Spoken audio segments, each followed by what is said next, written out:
This is Nationwide 90 FM, owned and operated by Nationwide News Network Limited. We broadcast from our studios at 14 Ocean Boulevard in the Digicel Center, downtown Kingston, Jamaica. Transmitting on the FM 90 band, 90.3 from Peters Rock in St. Andrew and Murphy Hill in St. Anne. Serving Kingston and St. Andrew, St. Catherine, St. Anne, parts of Clarendon, St. Mary and St. Thomas. 90.5 from Huntley in Manchester, transmitting to St. Elizabeth, Westmoreland, Manchester, Clarendon, rural St. Andrew and parts of St. Thomas. And 90.7 from Cooper's Hill in St. Andrew and Flower Hill in St. James. Serving Westmoreland, Hanover, St. James, sections of Trelawney, Kingston, St. Catherine, Clarendon, St. Mary, Portland and St. Anne. Nationwide 90 FM also broadcasts on YouTube at Nationwide 90 FM Live 2, RevoNews.ai and on Flow on channel 916. Nationwide 90 FM, a new revolution in media. You're listening to Nationwide 90 FM. The time is 6 o'clock. From the studios of Nationwide Radio, morning radio the right way. It's Nationwide This Morning.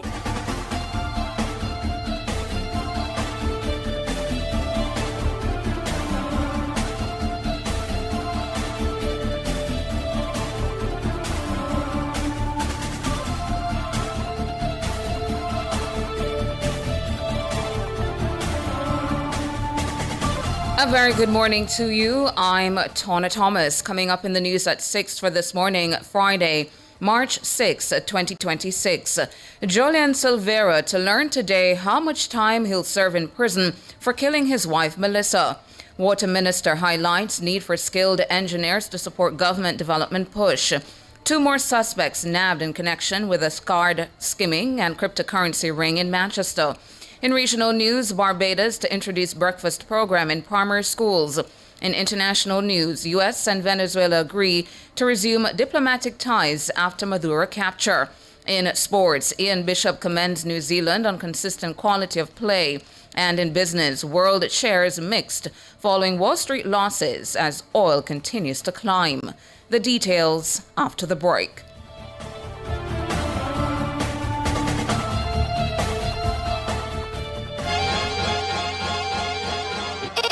Love the vibes, the laughs, and the real talk? Then you're one of us.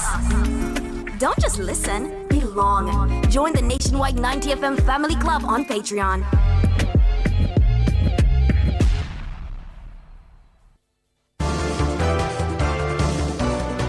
Catch the first news of the day. A comprehensive package of local, international, sports, and business news. The news at 6 on Nationwide 90 FM.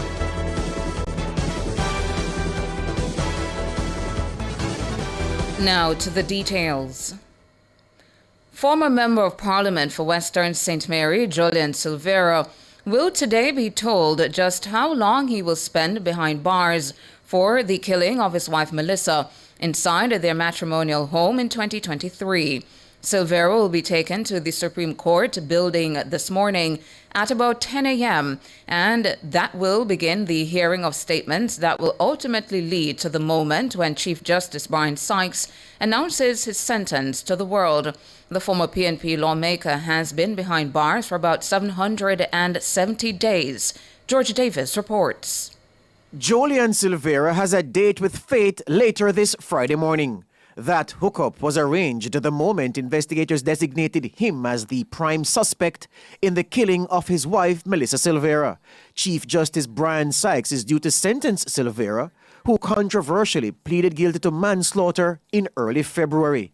In a departure from earlier proceedings in this matter, the public will be able to watch the sentencing as it will be live streamed on the YouTube channel of the Jamaican judiciary. Previous hearings were held in camera in keeping with the dictates of the Gun Court Act, which bars members of the media and the public from observing the matter. Silvera had initially pleaded not guilty to murder and using a firearm to commit a felony after being charged in January 2024. The 52-year-old changed his plea in the face of the weight of ballistics evidence, which indicated his licensed firearm was used to shoot his wife. The Office of the Director of Public Prosecutions, ODPP, accepted a guilty plea for manslaughter, sparking outrage throughout society. In its defense, the ODPP said there was no direct evidence establishing exactly what occurred on the night Melissa was shot dead at the couple's home in Stony Hill, St. Andrew. The country was first told that Melissa Silvera died in her sleep from natural causes. Nationwide News broke the story in December 2023 that a post-mortem confirmed that Melissa died from gunshot wounds. That post-mortem report showed 3 gunshot wounds, 1 to her thigh and 2 to her abdomen. Ballistics experts later determined that the projectiles recovered from her body matched the Glock pistol licensed to Jolian Silvera. Chief Justice Brian Sykes will weigh the aggravating and mitigating factors before arriving at his decision.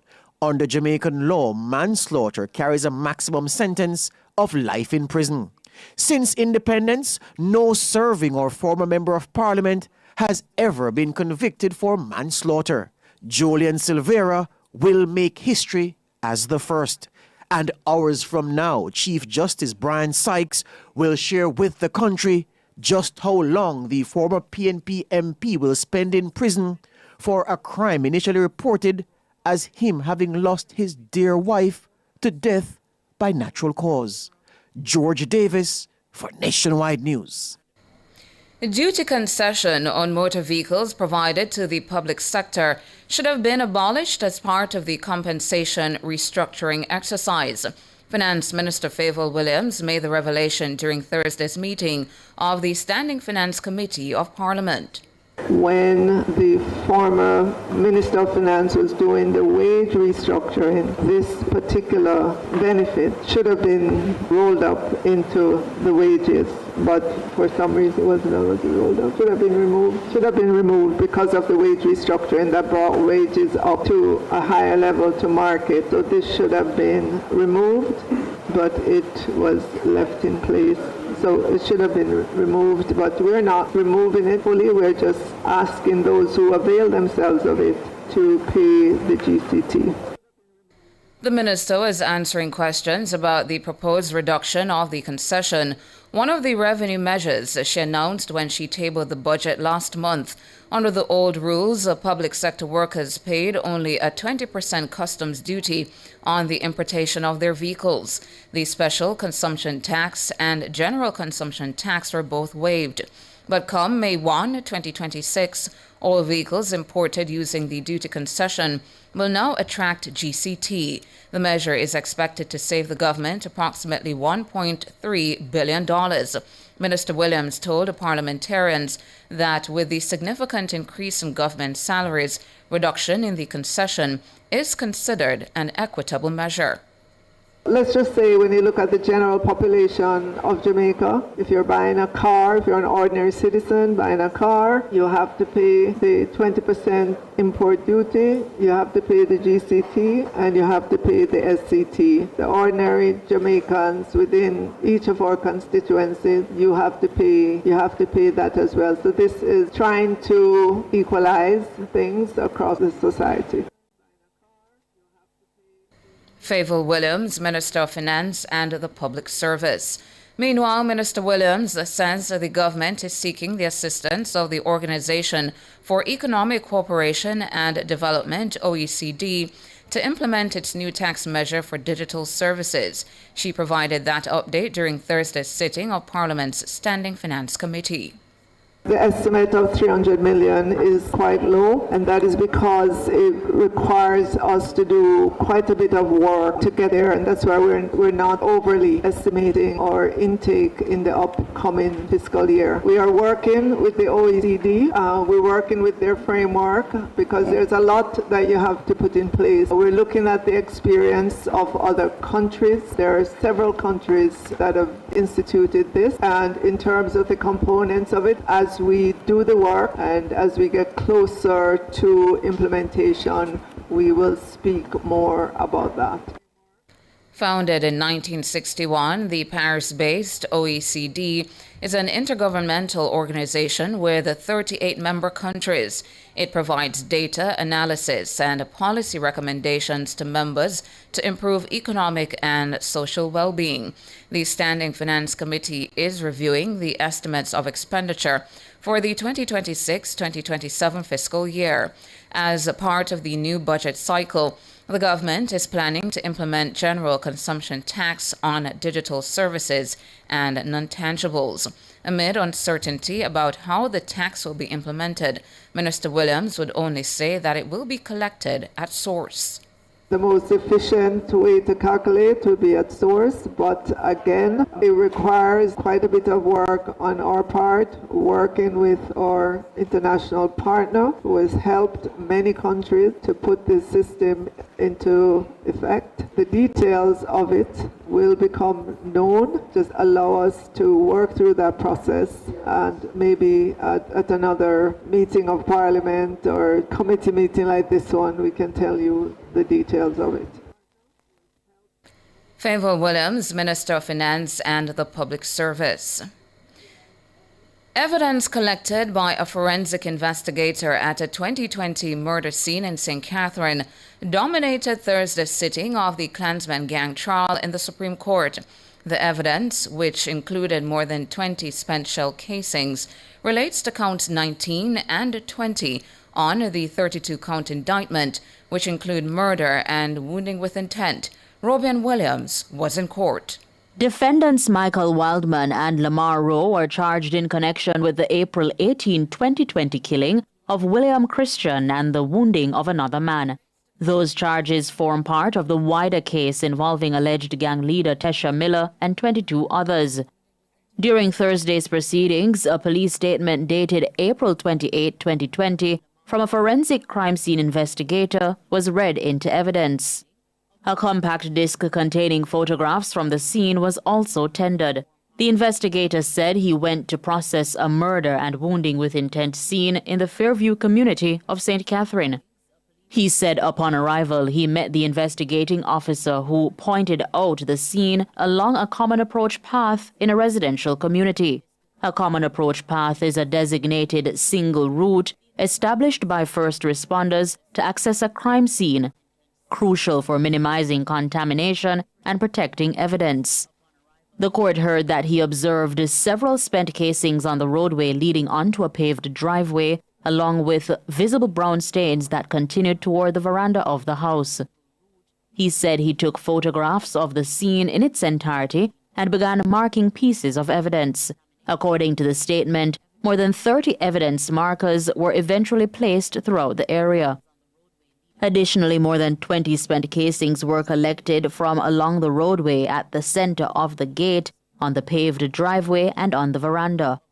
The investigator also documented brown stains resembling blood on the paved driveway and the veranda, as well as a damaged bullet on the veranda and another damaged bullet embedded in a refrigerator door. According to the witness, all items were labeled, sealed, and marked for evidentiary purposes.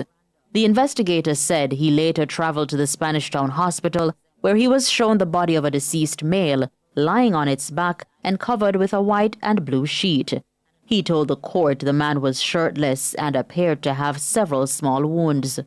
Photographs were taken before the body was placed in a body bag and handed over to a funeral home, pending post-mortem examination. The investigator said he also visited the Spanish Town police station, where he was shown a black and red knapsack believed to belong to the deceased. Photographs were taken of the bag and its contents, which included a black magazine containing 17 rounds of ammunition, a tablet, money, and other personal items. The court heard that after completing the processing of the scene and related exhibits, the investigator returned to his office where the evidence was recorded in the official register and placed in the evidence storeroom. The photographs were later uploaded to the police imaging unit. The trial continues on Monday morning at 10 o'clock. Robian Williams for Nationwide News. 2 more suspects have been arrested and charged in connection with a card skimming and a cryptocurrency laundering ring operating in Manchester. They are 25-year-old Alric Bruce and 23-year-old sales representative Shanae Smith, both from Highway Drive in the parish. The two were arrested on Monday by the Fraud Squad and Financial Crime Investigation Division of the Specialized Investigation Branch. It's reported that between June 2025 and January 2026, Bruce allegedly compromised several customers' card information while working at a restaurant drive-thru, which he used to purchase Bitcoin. He then transferred $1.5 million to a bank account owned by Smith. Bruce was charged with conspiracy to defraud, simple larceny, possession of identity information, and breaches of the Proceeds of Crime Act. Smith has been charged with conspiracy to defraud and unlawfully making available a device or data for the commission of an offense. They are to appear in the Kingston and St. Andrew Parish Court on May 4. Their arrest followed the initial apprehension of 3 fast food employees on February 14, where unauthorized transactions totaling over $600,000 were reported. Head of the SIB, SSP Christopher Brown, is urging Jamaicans to be alert when using their cards at point-of-sale machines. We are receiving the full support and cooperation from the interested parties in this investigation, and permit me to use this medium once more to alert and remind the public to be vigilant, especially as they utilize their debit and credit cards at point of sales or drive-thrus. Commendation to the investigators assigned to this case. SSP Christopher Brown, head of the Specialized Investigation Branch. Water Minister Matthew Samuda says skilled engineers are needed to support the government's efforts to create more sustainable developments. He was speaking at the launch of the Loring Consulting Engineer Limited's Jamaica office at AC Hotel in New Kingston on Wednesday night. When you're looking at the development trajectory, especially for a country that has had its challenges, it's very difficult to explain to people, let's develop in a particular way that sometimes is a little slower or sometimes a little more expensive to ensure that that prosperity you achieve is indeed sustainable and can be self-perpetuating. We need engineers that look at the theme that you're celebrating today and design projects, design processes that create that sustainability. Loring Consulting Engineers Limited is a New York-based engineering firm which provides comprehensive building and infrastructure systems design services. Its CEO is Jamaican-born engineer O'Neill Gale. The office's launch on Wednesday coincided with World Engineering Day for Sustainable Development, proclaimed by UNESCO. Minister Samuda says despite human resource challenges, the government is pressing ahead with a number of major water projects. To transform our water sector, just as a single element of our adaptation plan, will require, according to the World Bank, $5 billion in investment. And you contemplate that against the size of a single Jamaican budget, you understand the scale of the challenge that we face. But right now, today, Jamaica is midway in $500 million of investment in its water sector. The first is what's called the Western Resilience Water Project. The second project that is under construction is indeed the Rio Cobre Water Treatment Plant. The third major project, which is the Pedro Plains Irrigation Scheme. Matthew Samuda, Minister of Water. And that's it for the local segment of the news. Up next, regional and international.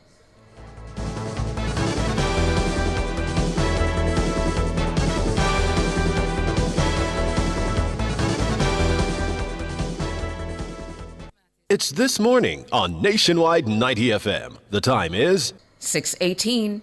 You could win a return on your taxes. Pay your taxes with your Sagicor Bank business credit card at Tax Administration Jamaica or online for your chance to be one of 2 lucky winners of $500,000 cashback. Earn an entry for every $100,000 spent on taxes between February 27 and April 15. Plus, enjoy a 1-month payment holiday up to 55 days interest-free and unlimited reward points. Visit Sagicor.com to learn more. Conditions apply. Authorized under Section 58.3 of the Betting, Gaming and Lotteries Act.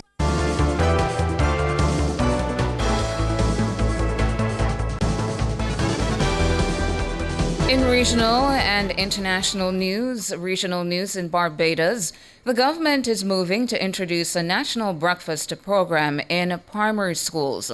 Rollout of the program is set for the start of the 2026 school year. Minister of Educational Transformation Chad Blackman made the announcement on Wednesday. He highlighted the link between nutrition, learning outcomes, and the overall development of children, revealing that some 25% of students arrive at school without having breakfast.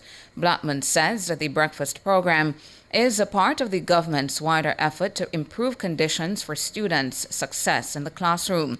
The breakfast program is to complement the existing school meals program, which provides lunch. International, the U.S. and Venezuela have agreed to reestablish diplomatic and consular relations. In a joint statement, the two sides say they would make efforts to promote stability, support economic recovery, and advance political reconciliation. The announcement marks a hugely symbolic step since the U.S. military captured Venezuelan President Nicolas Maduro in a surprise raid in January. The U.S. Embassy in Caracas, which closed in 2019, has already reopened, and Washington has appointed a new diplomat in Venezuela. The Venezuelan government said on Thursday it was willing to advance a new stage of constructive dialogue based on mutual respect. But the statement from Caracas made no reference to a transition or future elections, unlike the U.S. State Department's. And that's it for regional and international. Up next, sports.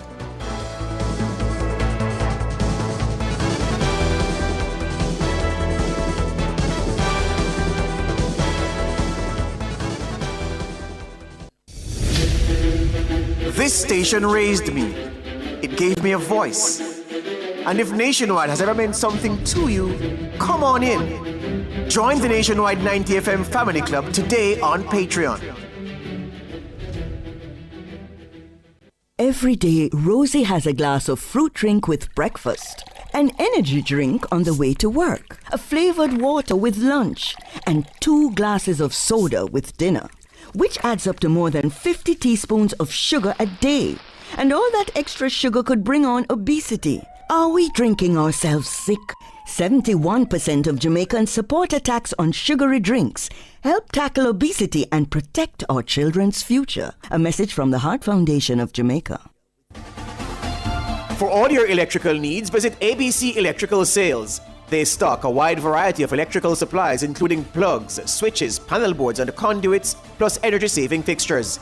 ABC Electrical Sales stocks brands like GE, Siemens, Philips, Cutler Hammer, and Allen Bradley. They also offer free island-wide delivery just to suit your needs. Visit them at Shop 8, Hagley Park Plaza, Kingston 10, or call 876-754-3714-5 or 876-754-3825-8. ABC Electrical Sales, for a better choice in the electrical business.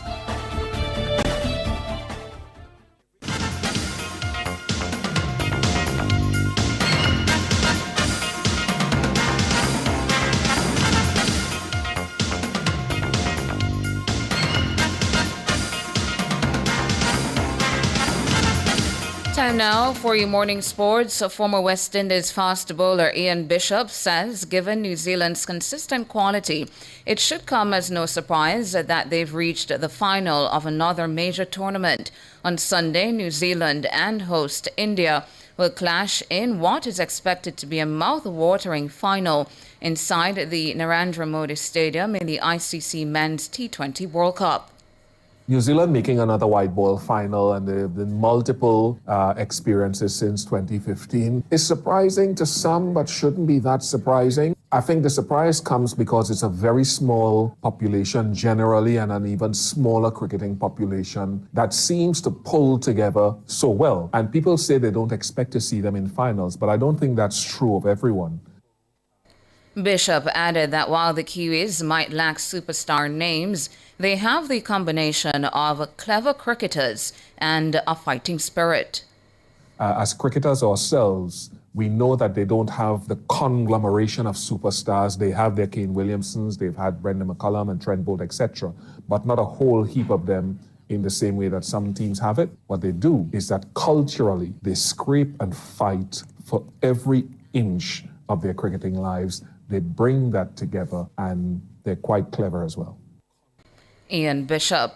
The commemorative logo created for the 2025 Cricket West Indies Players Association Awards Gala has received a Silver Addy Award in the 2026 American Advertising Awards Caribbean competition. The logo honors the 50th anniversary of the 1975 Cricket World Cup. The American Advertising Awards, commonly known as the Addies, is the advertising industry's largest competition, recognizing creative excellence across design, advertising, and marketing communications. The regional competition is organized by the Caribbean Advertising Federation, the first and only non-American member of the American Advertising Federation. Finally, in your morning sports, dominant defensive displays highlighted Thursday's action in the ISSA schoolgirls basketball competition as Glenmuir High and Mount Alvernia High recorded convincing victories over Christiana High and Old Harbour High, respectively.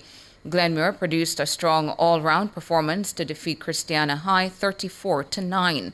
Glenmuir established control early, taking a 6-0 lead at the end of the first quarter. They extended their advantage in the second period to go into halftime up 16-0. Christiana managed to get on the scoreboard in the third quarter, but Glenmuir maintained their grip on the contest and closed out the game comfortably. Both Naya Mendez and Tori Williams led the Glenmuir offense with 12 points each.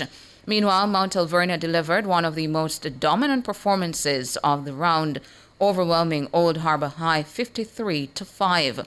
Deshauna Brown scored 18 points and 6 rebounds. And that's it for your morning sports.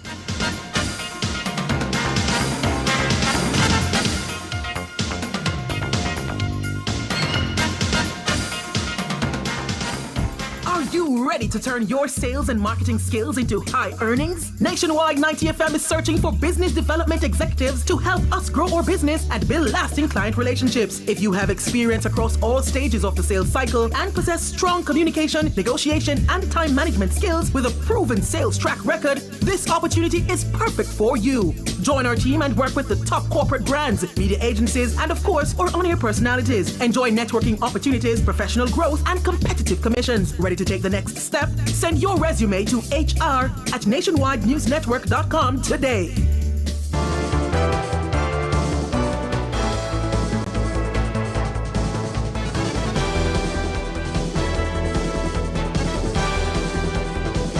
In business this morning, world shares were mixed Friday following a retreat on Wall Street, while the price of oil resumed its upward climb, hitting its highest level in nearly 2 years.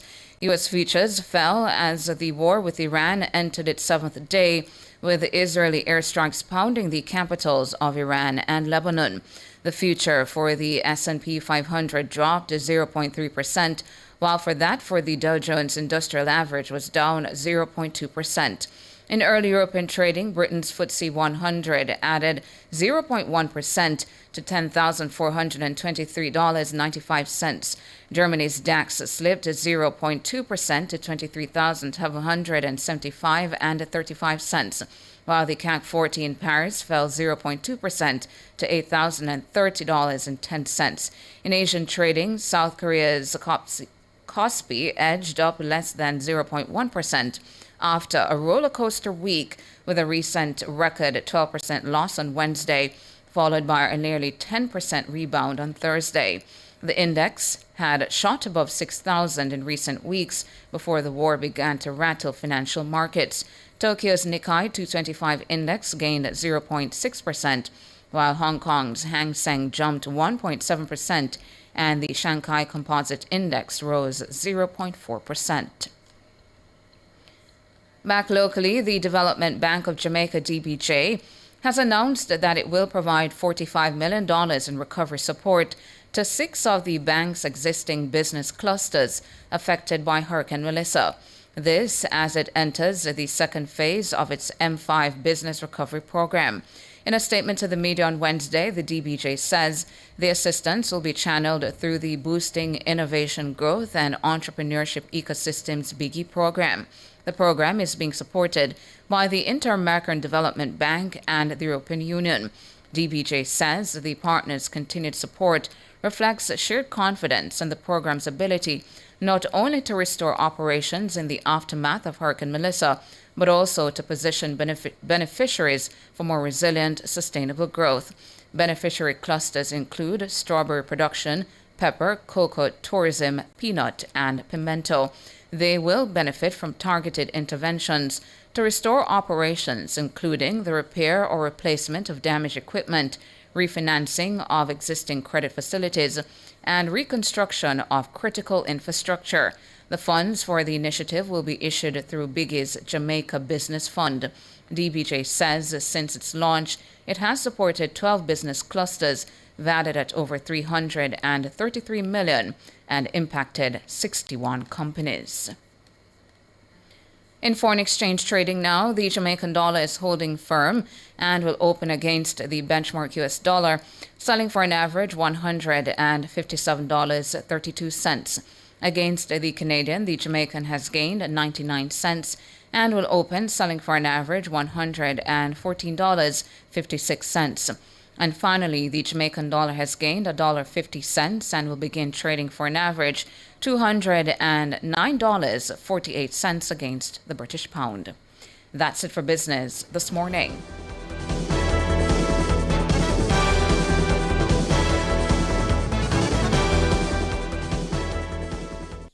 Register your property or update an existing title through the Land Administration and Management Division. The time by the National Land Agency is 6:30. Need to make a change to your title or need a title? GeoLand Title Limited is the place to be. They do lost title application, add and remove names from titles, wills, estates, first-time registration, land surveys included, affordable rates and flexible payment options, National Land Agency adjudication and land titling waivers available. They have 8 locations island-wide. Call 876-754-6436 or visit their website at geolandonline.com. GeoLand Title Limited. Secure your land, secure your title. Are you ready to turn your sales and marketing skills into high earnings? Nationwide 90 FM is searching for business development executives to help us grow our business and build lasting client relationships. If you have experience across all stages of the sales cycle and possess strong communication, negotiation, and time management skills with a proven sales track record, this opportunity is perfect for you. Join our team and work with the top corporate brands, media agencies, and of course, our on-air personalities. Enjoy networking opportunities, professional growth, and competitive commissions. Ready to take the next step? Send your resume to hr@nationwidenewsnetwork.com today.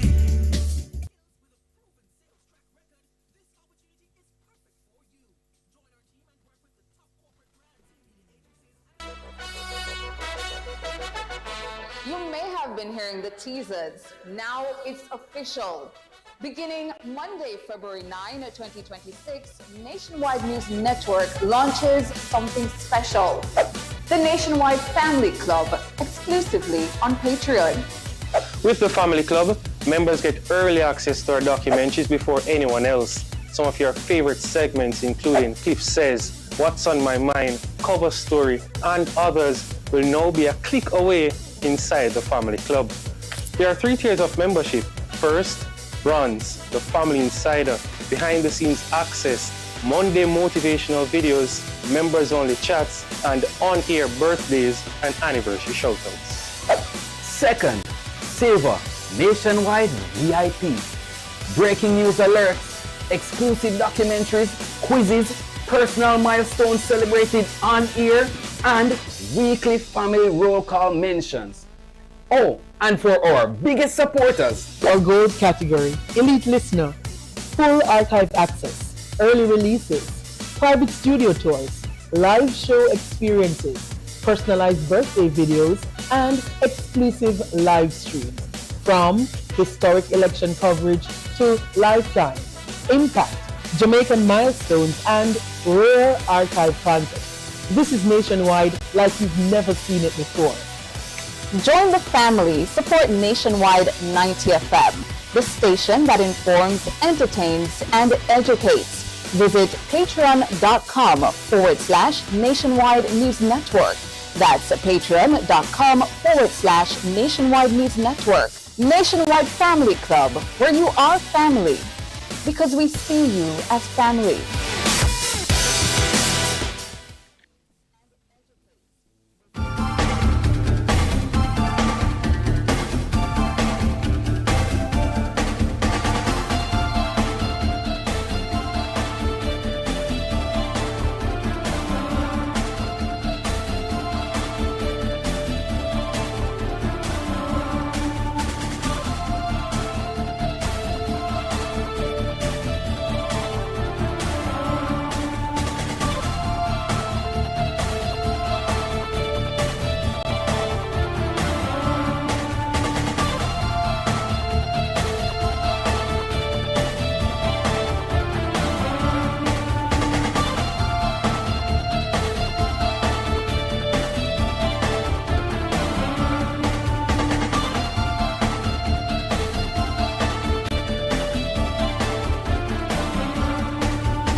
Baby mother go a market. Me say me and my baby mother go a market.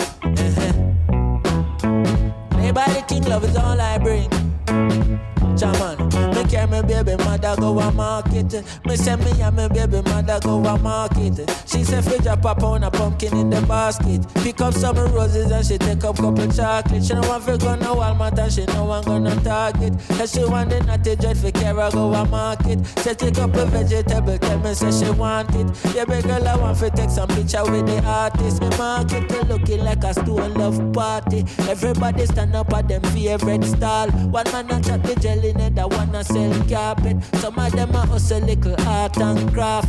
Same time Elena try to sell me avocado. The Empress touch it and I say it feel too soft. Lord, me say me glad me and the Empress in the market.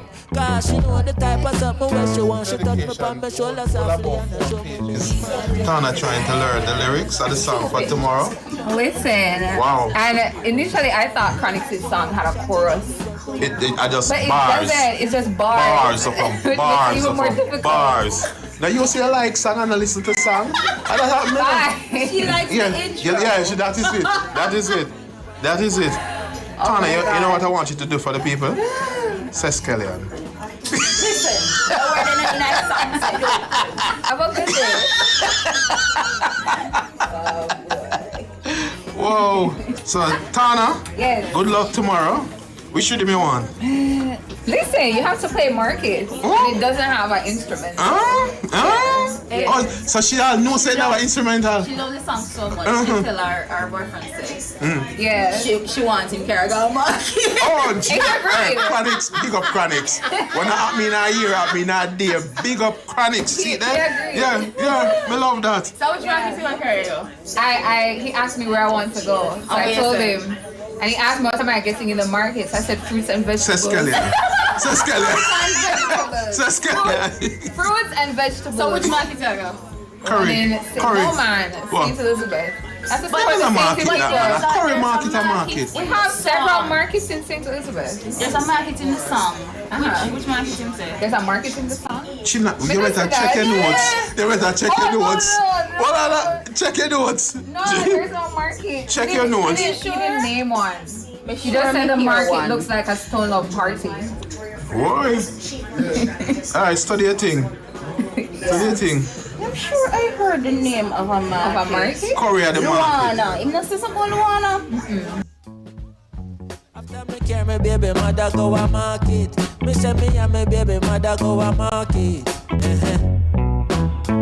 Anybody king love is all I bring. Chaman, me carry me baby mother go a market.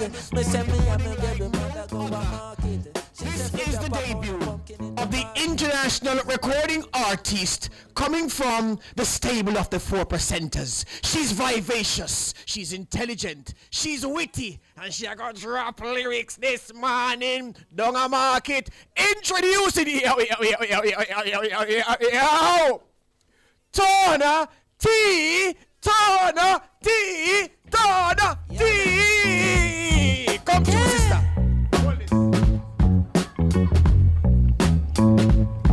After me carry me baby mother go a market. Pull up.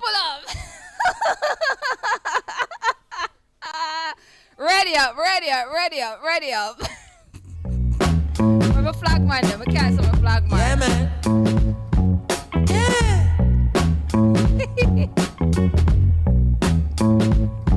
After me carry me baby mother go a market. Me say me and me baby mother go a market. Anybody king love is all I bring. Chaman, me and me baby mother go a market. Me say me and me baby mother go a market. She say fi drop a pound of pumpkin in the basket. Pick up some roses and she take a couple chocolate. She want fi go no Walmart and she know I'm gonna Target. And she want the natty dread fi carry go a market. She take up a vegetable, tell me say she want it. Yeah, big girl I want fi take some picture with the artist. The market looking like a stone love party. Everybody stand up at them favorite stall. One man a chat the jelly. Another one a sell cabbage. Some of them a hustle like a art and craft. Same time Lane a try to sell me avocado. The Empress touch it and I say it feel too soft. Lord, me say me glad me and the Empress in the market. Cause she know the kind of something where she walk. Me on my shoulder softly and I show me Miss Marjorie. Say she have some pretty color, Lou and Swiss charge. But when me check her stock and see the money where she charge me. Jaman to home me shop me nearly run go on me yard. Mama, this is strictly what you charge me in the past. She blame it on inflation and I tell me time hard. Lord, me say no wonder why the people them starving. No wonder why the farmer man a ball. Me cry peel cane man, I beg you peel some more. Peel for the rich and you appeal for the poor. Honorable Mr. Chronic, see the people adore. Grab up the microphone and then drop on the floor. Me get the beat midnight, me DJ till 4. 5 o'clock, me never sleep nor snore. 6 o'clock, me have lyrics in store. Sunrise, me DJ some more. I say easy not to dread it on his original. Don't pull. And we have to lyrics in stock. I want to big respect to all farmers scene and big respect to all original DJ scene. Nicodemus and Red in the Galaxy scene. I want to big up Dr. Early B scene. I want to say Bourbon and say a word. I want to big respect to the legendary Super Cat scene. Chaman, me and my baby mother go a cherry bang. Me and my baby mother go a repeat again. Me and my baby mother go a repeat. Me and my baby mother go a yo. Me and my baby daddy go a market. Me and my baby daddy go a market. Yo.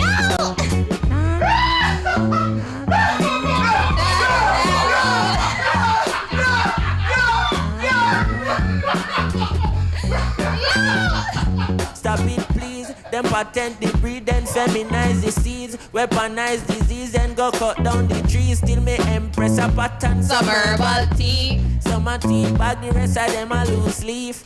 Chamomile petals, we never lose sleep. Ginseng kicking, Rasta man a Bruce Lee. Empty your mind and becomes like G. Them say farmers no special, them special to me. Who I say them rough, them no rough like. Them I say them tough, them no rough like we. Carry the family up to the mountain peak. Me and Kai and I gang go pick like G. Red so what's up power red life tree. Some yellow heart, breadfruit, red rose and sweet. Now them I say the ital cuisine I see. Mossy seasoning and the oat that cream. Them I say the best things in life are free. Gluten free, dairy free. Hey, me carry baby mother go.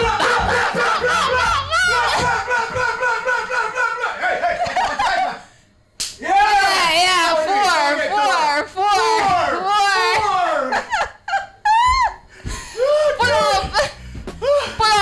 Yeah, pull up.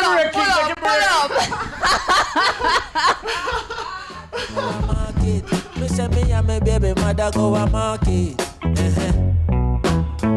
Play by the king, love is all I bring. Chaman, me carry my baby mother go a market. Me say me and my baby mother go a market. She say fridge a pop on a pumpkin in the basket. Pick up some roses and she take up couple chocolate. She don't want to go no Walmart and she no want go no Target. And she want the natty dread for Kara go a market. She take up a vegetable, tell me say she want it. Yeah, big girl I want to take some picture with the artist. Me market looking like a stone love party. Everybody stand up at them favorite stall. One man a chat the jelly. That wanna sell carpet. Some of them a hustle little art and craft. Same time Elena try to sell me avocado. The Empress touch it and I say it feel too soft. Lord, me say me glad me and the Empress in the market. Cause she know the type of something where she want. She touch me on my shoulder softly and I show me Miss Margie. Say she have some pretty color Lou and Swiss charge. But when me check her stack and see the money where she charge me, jam on to home me shop me nearly run go on me yard. Mama, this is triple what you charge me in the past. She blame it on inflation and I tell me time hard. Lord, me say no wonder why the people them starving. No wonder why the farmer man a ball. Me cry peel cane man, I beg you peel some more. Peel for the rich and you appeal for the poor. It's This Morning on Nationwide 90 FM. The time is 6:45. JPS and Partners Cooperative Credit Union offers financial solutions for every stage in your life: savings, auto loans, mortgages, and more. The Temperature by JPS and Partners Cooperative Credit Union, your financial partner for life, is... Boy, me hot like fire. What temperature? 25 degrees Celsius in Kingston, 25 degrees Celsius in Montego Bay, 19 degrees Celsius in Mandeville. I'm 100 degrees in that jacket.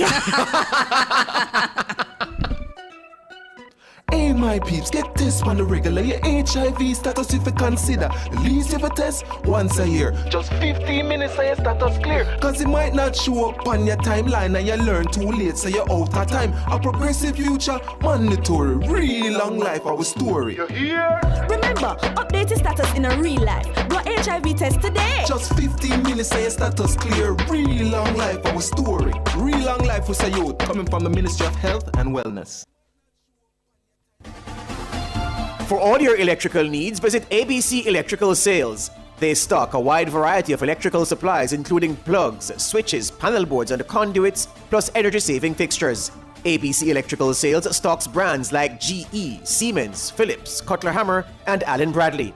They also offer free island-wide delivery just to suit your needs. Visit them at Shop 8, Hagley Park Plaza, Kingston 10, or call 876-754-3714-5 or 876-754-3825-8. ABC Electrical Sales, for a better choice in the electrical business.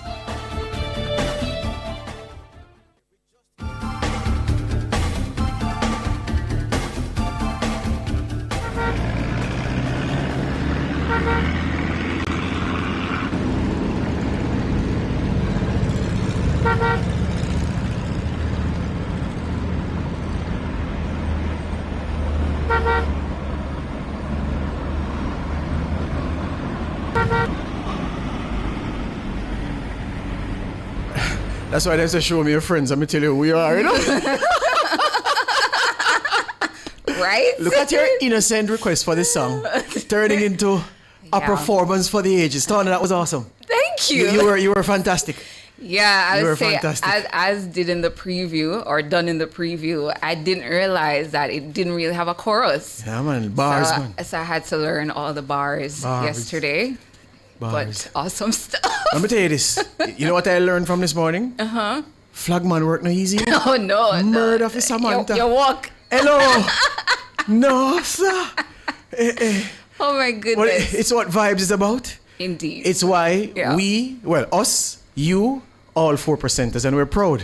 Yeah, we have fun, we do the serious work, and we never take you for granted. This could have been done in our production meeting among ourselves, but we have to have fun and bring you into the fold. Absolutely. Yeah, it's about entertaining you. So, Tana Thomas, you were dynamite this morning. Dynamite. Thank you. Oh my goodness. Look at the comment section going off. Yeah, man. Thank Thank you guys so much. So, yeah, man, I have to come and entertain you guys. Yeah, work a rebel salute, January. Yeah, man. Tony Rebel and team. Morning, Mr. Tony. Link up. Artist, I know. You know what I mean? All inquiries, just call 630 1210 and ask for George. Yeah? I'm going to work out the details. Just my artist, man. Certainly. King, you can't find London? King? So put up on the feed and we look forward at the intersection. What's happening on the road? So this is Moulins and, this is a section of Moulins Road coming off. Well, no, this is Boulevard where it intersects with Moulins Road. You see Red Hills in the background. It's not so heavy just yet, but I guess in 20 minutes and half an hour, the story will be different. Or by the time of the second report at about 7:18, that section should be much more crowded. I anticipate the same thing is at the next busy intersection. Well, this is Halfway Tree Square, JN, Halfway Tree Transport Center on the left of your picture, and it's panning. And it's not so heavy. It's 11 minutes to 7, so it's getting there. And I imagine that throughout the corporate area, it is building all the time, as Ludlow would say. Let's do. You have this is Barbican now, King. So yeah, this is Barbican Square. Vehicles are heading in the direction of Barbican Road to go towards Ligani. Some will go right and take East King's House Road and come to the intersection of Hope Road and Lady Musgrave Road. And some will be heading to New Kingston from there. Some will be heading down towards Halfway Tree. Some will be heading up to go towards UTEC UHWI and further. And not so heavy just yet. If you're in it at this time, you'll be comfortable because it's flowing. This is the stoplight at Devon House, where Halfway Tree Road intersects with Hope Road, and Trafalgar, of course, and Waterloo. So that four-way right there, Popeyes, Krispy Kreme to the left, and Devon House. Now, this is heavy. If you're in this now, you start kiss your teeth and start frown. But if you're on 90.3, 90.5, 90.7, you have good company. So we hope to make your commute a little bit easier. This is downtown now. This is what, West Parade, King? This is West Parade. If you lift, if the camera operator, who is not King, lifts it, you will see our building in the background, the Digicel building, 14 Ocean Boulevard, which is where we are. Morning, Steve Murad and the team here at Digicel. And good morning to those staff members who are here already. Not many of us here at this time, but enough to take the vibes to you. All right, King, comprehensive enough for what we have. And we still can't get a Montego Bay camera. You can go Little London. Let's look at Little London in Westmoreland and see what's happening. Mayor Vernon, what's happening, sir? This is Little London in Westmoreland, and it's as light as you would expect. Mm-hmm. Man Panim Yeng Yeng going about his business, and there's a gas station right there. It looks like, yes, and you see the service station workers out in their uniform. Not much traffic. Ocherius, King has Ocherius. Let's look at Ochi. Juicy Patties, oh yeah, that area there. So not quite busy in Ochi yet. Not much happening in Little London either. But in the corporate area, in the heart of the business district in Jamaica. So this is, rain. It was raining in Ocherius not so long ago. They said the road's wet. No sign of rain in the corporate area just yet. Neither rain in Little London, Westmoreland, but our friends in Ocherius having a morning of showers. All right, that should do it, King. Let's do word of the day and pick up the program after this.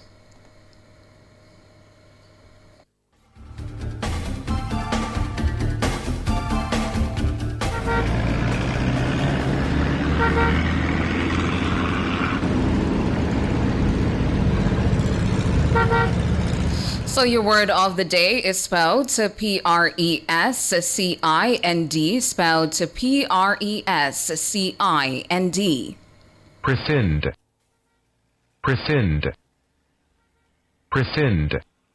Prescind is your word of the day. It's a verb and it means to separate or single out in thought, to separate or single out in thought. Prescind, and to use it in a sentence, the editor prescinded the key points from the long report to make a concise summary. Prescind is your word of the day. An explanation here by Dictionary.com as well. To prescind is to concentrate on one element, setting the rest aside. It's useful when analyzing a problem or focusing on what really matters. Prescind what's important from the unnecessary details. Prescind.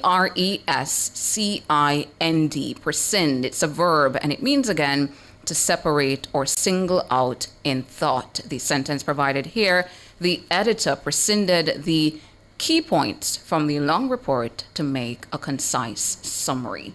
Charmaine Walker says rain in Port Maria as we speak. So we need to lobby, Tana, for cameras out east. So we want Port Antonio, we want Port Maria. I see some people in the chat asking for Mapen. Didn't we have one for Mapen, King? Well. Didn't we have don't we have Mapen? There's a Mapen camera? Yeah. So maybe we can log that one for 7018. So we need Port Maria, we need Port Antonio. Where else is a blind spot for us? Morant Bay. Yeah. Beg Morant Bay too. And Mayor Vernon, come the man. Moby, I keep complaining about Moby and all them do are coming in the chat come quarrel with me. I think there's a camera in Santa Cruz. This is Mapen this is now. Mapen. Okay. You realize that every parish capital have a place named Main Street? Yes. Yes. Everybody have Main Street. Yeah? All right. Let's take the features and come back with the news at the top of the hour.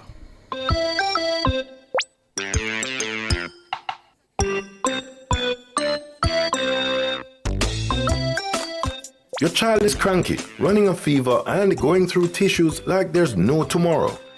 You see a rash, and other parents from your child's daycare or school says their child hasn't been feeling well either. And now, it's all making sense. It might be hand, foot, and mouth disease, a common but highly contagious childhood illness that makes its way very quickly through households, daycares, and schools.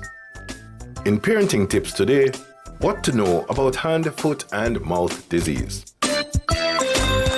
It is best known for the blister-like rash that appears on the, you guessed it, hands, feet, and mouth.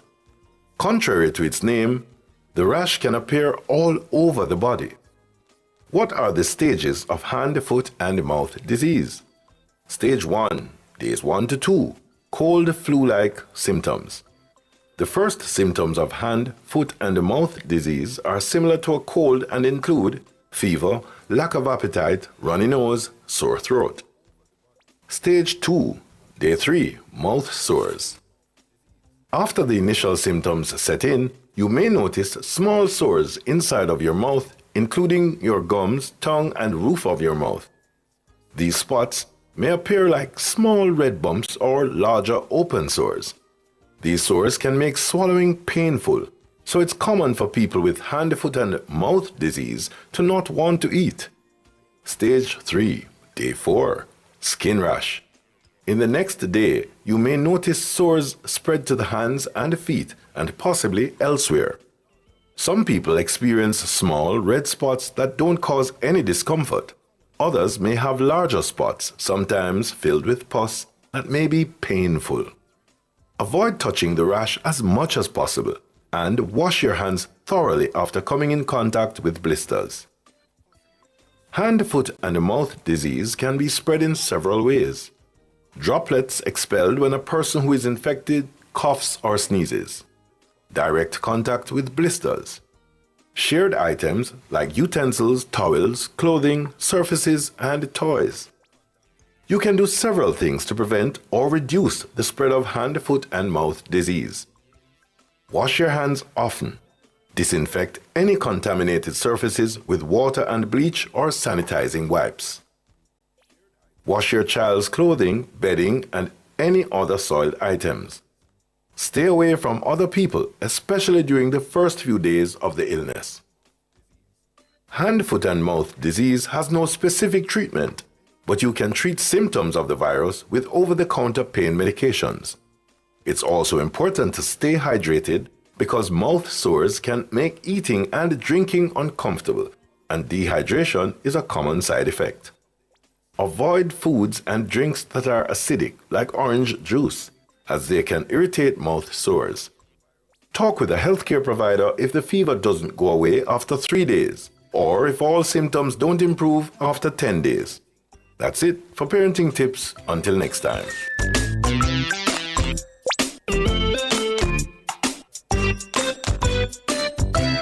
fearless, and fair. Nationwide 90 FM. Certain values, attitudes, and even some man-made things can often be described as being classic. They remain relevant, influential, and popular over a long period, often remaining in existence long after other trends fade away and fade out of existence. This is Lifestyle Pages on how confidence is achieved. Every one of us has basic needs that prove we belong to the human race. These are to have shelter from the natural elements of cold, rain, and heat, to have food when hungry, and to be safe from harm. The need to share with others, to be part of a group is a strong human need. The need to achieve and to acquire positions is present in most of us, as is the need to have others recognize our achievements. These needs must be met if we are to be happy and confident in our work, home, and social environment. I'm Valerie, and those were Lifestyle Pages. Nationwide 90 FM, continuing the tradition of fair, fearless, and factual reporting. Jamaica, let's make road safety a priority. Slow down, stay focused. Remember, every life matters. The time brought to you by the JIS is... News time, 7 o'clock. From the ground up, let's rebuild stronger, safer, better than before. National Supply, powering Jamaica's comeback. The temperature by National Supply is... 25 degrees Celsius in Kingston, 25 degrees Celsius in Montego Bay, 19 degrees Celsius in Mandeville. The most credible news in the morning. The news at 7 on Nationwide 90 FM. Coming up in the news this morning, Friday, March 6, 2026, Jolian Silvera to learn today how much time he'll serve in prison for killing his wife, Melissa. Water Minister highlights need for skilled engineers to support government's development push. 2 more suspects nabbed in connection with card skimming and cryptocurrency ring in Manchester. And in international news, the US and Venezuela agreed to resume diplomatic ties after Maduro capture.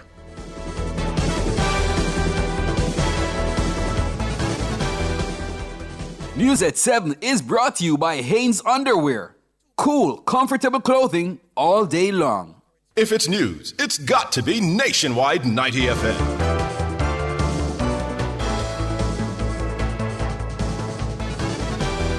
Now to the details. Former Member of Parliament for Western St. Mary, Jolian Silvera, will today be told just how long he'll spend behind bars for the killing of his wife Melissa inside their matrimonial home in 2023. Silvera will be taken to the Supreme Court building this morning, and at about 10 a.m. will begin to hear statements that will ultimately lead up to the moment when Chief Justice Brian Sykes announces his sentence to the world. The former PNP lawmaker has been behind bars for about 770 days. Jolian Silvera has a date with fate later this Friday morning. That hookup was arranged the moment investigators designated him as the prime suspect in the killing of his wife, Melissa Silvera. Chief Justice Brian Sykes is due to sentence Silvera, who controversially pleaded guilty to manslaughter in early February. In a departure from earlier proceedings in this matter, the public will be able to watch the sentencing as it will be live streamed on the YouTube channel of the Jamaican judiciary. Previous hearings were held in camera in keeping with the dictates of the Gun Court Act, which bars members of the media and the public from observing the matter. Silvera had initially pleaded not guilty to murder and using a firearm to commit a felony after being charged in January 2024. The 52-year-old changed his plea in the face of the weight of ballistics evidence, which indicated his licensed firearm was used to shoot his wife. The Office of the Director of Public Prosecutions, ODPP, accepted a guilty plea for manslaughter, sparking outrage throughout society. In its defense, the ODPP said there was no direct evidence establishing exactly what occurred on the night Melissa was shot dead at the couple's home in Stony Hill, St. Andrew. The country was first told that Melissa Silvera died in her sleep from natural causes. Nationwide News broke the story in December 2023 that a post-mortem confirmed that Melissa died from gunshot wounds. That post-mortem report showed 3 gunshot wounds, 1 to her thigh and 2 to her abdomen. Ballistics experts later determined that the projectiles recovered from her body matched the Glock pistol licensed to Jolian Silvera. Chief Justice Brian Sykes will weigh the aggravating and mitigating factors before arriving at his decision. Under Jamaican law, manslaughter carries a maximum sentence of life in prison. Since independence, no serving or former member of parliament has ever been convicted for manslaughter. Jolian Silvera will make history as the first.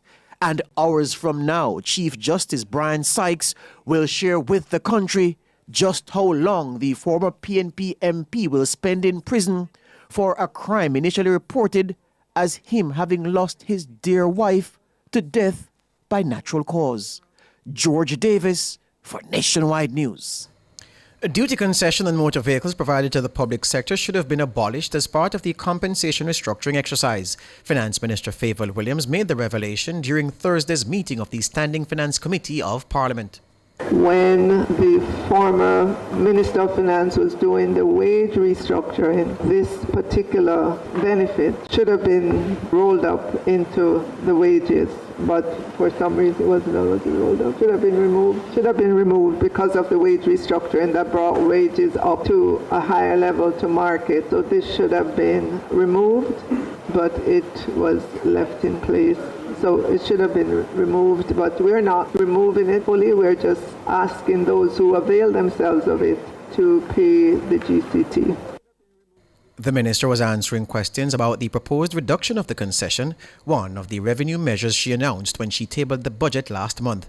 Under the old rules, public sector workers paid only a 20% customs duty on the importation of their motor vehicles. The special consumption tax and the general consumption tax were both waived. But come May 1, 2026, all vehicles imported using the duty concession will now attract GCT. The measure is set to save the government approximately $1.3 billion.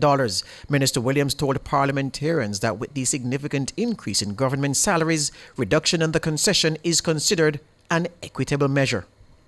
Let's just say when you look at the general population of Jamaica, if you're buying a car, if you're an ordinary citizen buying a car, you have to pay the 20% import duty, you have to pay the GCT, and you have to pay the SCT. The ordinary Jamaicans within each of our constituencies, you have to pay that as well. So this is trying to equalize things across the society. Favour Williams, Minister of Finance and the Public Service.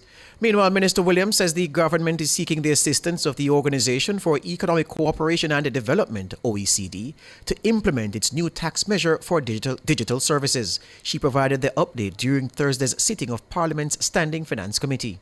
The estimate of 300 million is quite low, and that is because it requires us to do quite a bit of work to get there, and that's why we're not overly estimating our intake in the upcoming fiscal year. We are working with the OECD, we're working with their framework, because there's a lot that you have to put in place. We're looking at the experience of other countries. There are several countries that have instituted this, and in terms of the components of it, as we do the work and as we get closer to implementation, we will speak more about that. Founded in 1961, the Paris-based OECD is an intergovernmental organization with 38 member countries. It provides data, analysis, and policy recommendations to members to improve economic and social well-being. The Standing Finance Committee is reviewing the estimates of expenditure for the 26-27 fiscal year. As part of the new budget cycle, the government is planning to implement general consumption tax on digital services and non-tangibles. Amid uncertainty about how the tax will be implemented, Minister Williams would only say it will be collected at source. The most efficient way to calculate would be at source, but again, it requires quite a bit of work on our part, working with our international partner who has helped many countries to put this system into effect. The details of it will become known. Just allow us to work through that process, and maybe at another meeting of Parliament or committee meeting like this one, we can tell you the details of it. Favour Williams, Minister of Finance and the Public Service. Evidence collected by a forensic investigator at a 2020 murder scene in St. Catherine dominated Thursday's sitting of the Klansman gang trial in the Supreme Court. The evidence, which included more than 20 spent shell casings, relates to counts 19 and 20 on the 32-count indictment, which include murder and wounding with intent. Robian Williams was in court. Defendants Michael Wildman and Lamar Rowe are charged in connection with the April 18, 2020 killing of William Christian and the wounding of another man. Those charges form part of the wider case involving alleged gang leader Tesha Miller and 22 others. During Thursday's proceedings, a police statement dated April 28, 2020, from a forensic crime scene investigator was read into evidence. A compact disc containing photographs from the scene was also tendered. The investigator said he went to process a murder and wounding with intent scene in the Fairview community of St. Catherine. He said upon arrival he met the investigating officer who pointed out the scene along a common approach path in a residential community. A common approach path is a designated single route established by first responders to access a crime scene, crucial for minimizing contamination and protecting evidence. The court heard that he observed several spent casings on the roadway leading onto a paved driveway, along with visible brown stains that continued toward the veranda of the house. He said he took photographs of the scene in its entirety and began marking pieces of evidence. According to the statement, more than 30 evidence markers were eventually placed throughout the area. Additionally, more than 20 spent casings were collected from along the roadway at the center of the gate, on the paved driveway, and on the veranda. The investigator also documented brown stains resembling blood on the paved driveway and the veranda, as well as a damaged bullet on the veranda and another damaged bullet embedded in a refrigerator door. According to the witness, all items were labeled, sealed, and marked for evidentiary purposes. The investigator said he later traveled to the Spanish Town Hospital, where he was shown the body of a deceased male, lying on its back and covered with a white and blue sheet. He told the court the man was shirtless and appeared to have several small wounds. Photographs were taken before the body was placed in a body bag and handed over to a funeral home, pending post-mortem examination. The investigator said he also visited the Spanish Town Police Station, where he was shown a black and red knapsack believed to belong to the deceased. Photographs were taken of the bag and its contents, which included a black magazine containing 17 rounds of ammunition, a tablet, money, and other personal items. The court heard that after completing the processing of the scene and related exhibits, the investigator returned to his office where the evidence was recorded in the official register and placed in the evidence storeroom. The photographs were later uploaded to the police imaging unit. The trial continues on Monday morning at 10 o'clock. Robian Williams for Nationwide News. Thank you, Robian.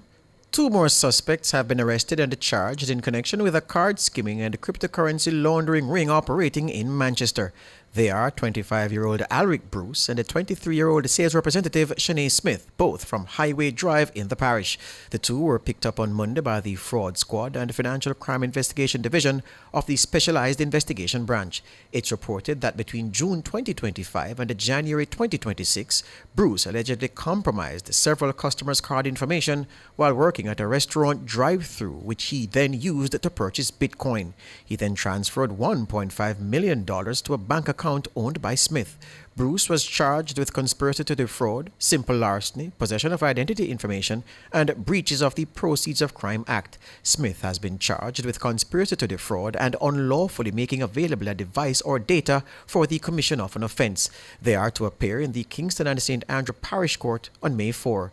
Their arrest followed the initial apprehension of 3 fast food employees on February 14, where unauthorized transactions totaling over $600,000 were reported.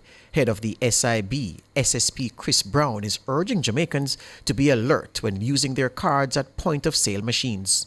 We are receiving the full support and cooperation from the interested parties in this investigation, and permit me to use this medium once more to alert and remind the public to be vigilant, especially as they utilize their debit and credit cards at point of sales or drive-thrus. Commendation to the investigators assigned to this case.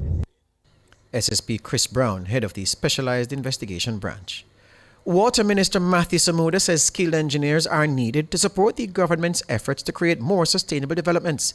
He was speaking at the launch of Loring Consulting Engineers Limited's Jamaica office at AC Hotel in New Kingston on Wednesday night.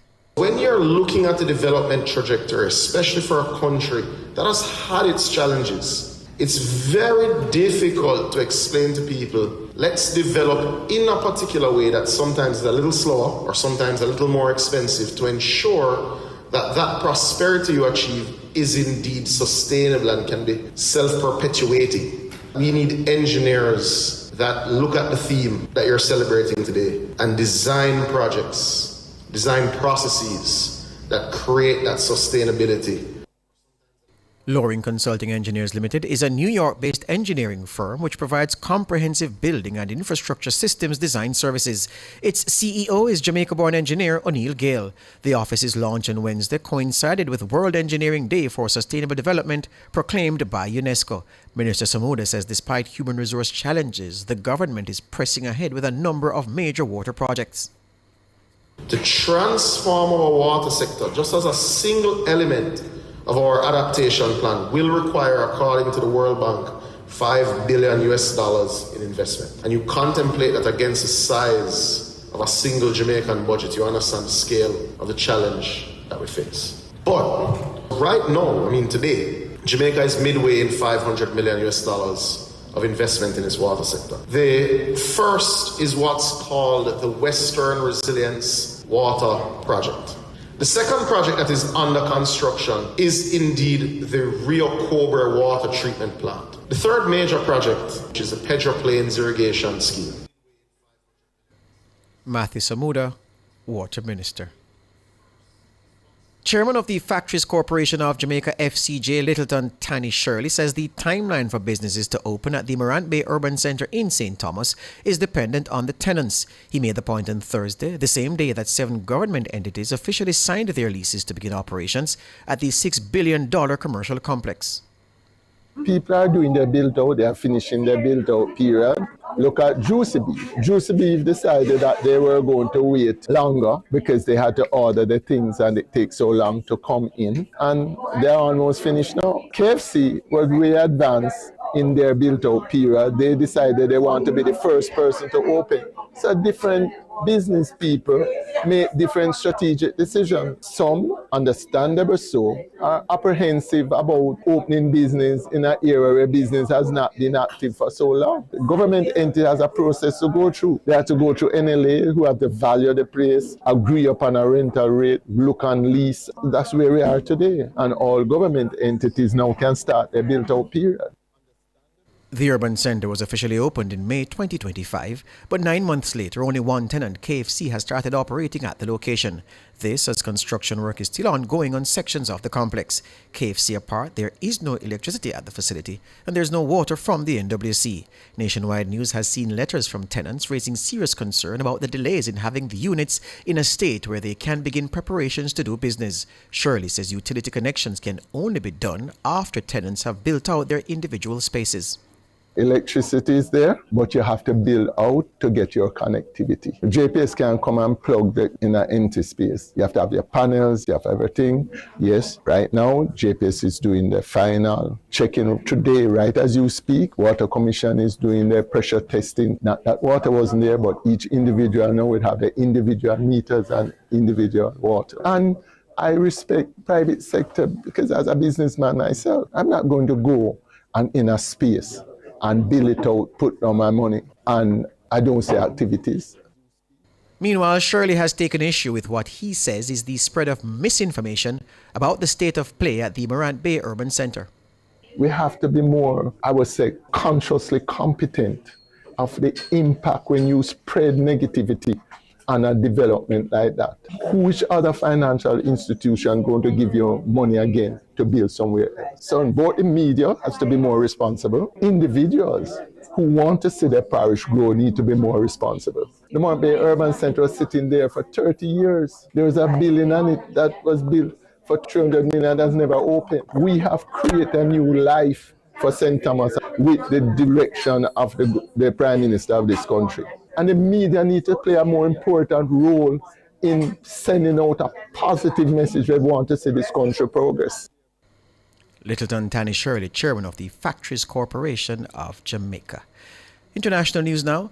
The U.S. government has temporarily eased sanctions to allow India to buy Russian oil currently stranded at sea amid escalating tension in the Middle East. Treasury Secretary Scott Bessent said the 30-day waiver was a deliberate short-term measure to allow oil to keep flowing in the global market.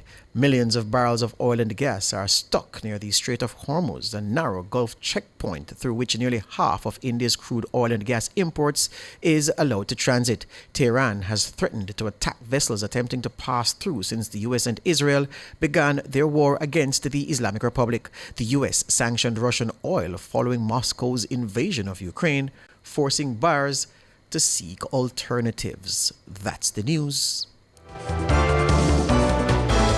News at 7 was brought to you by Hanes Underwear. Cool, comfortable clothing all day long.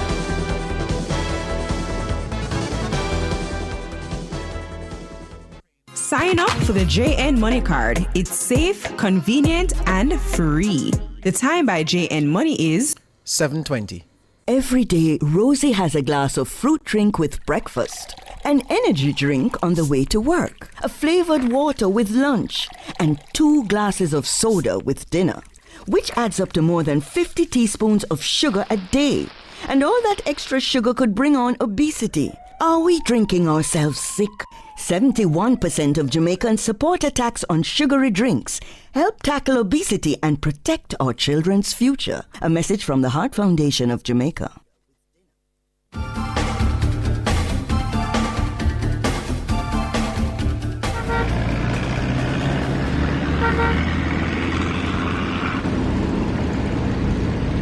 Time now for Street Smarts 2 with Ludlow McLean. Good morning, Ludlow.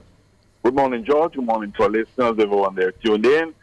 And just to say it's bright and sunny at the moment and some clouds above, but nothing threatening. But the roadways are quite active. You know, those of you coming out of St. Catherine, you know, on the Old Harbour Road there, coming towards the roundabout, going onto the Spanish Town bypass, it's quite active. If you're on the other side, St. John's Road, making it to the bypass, it's also active.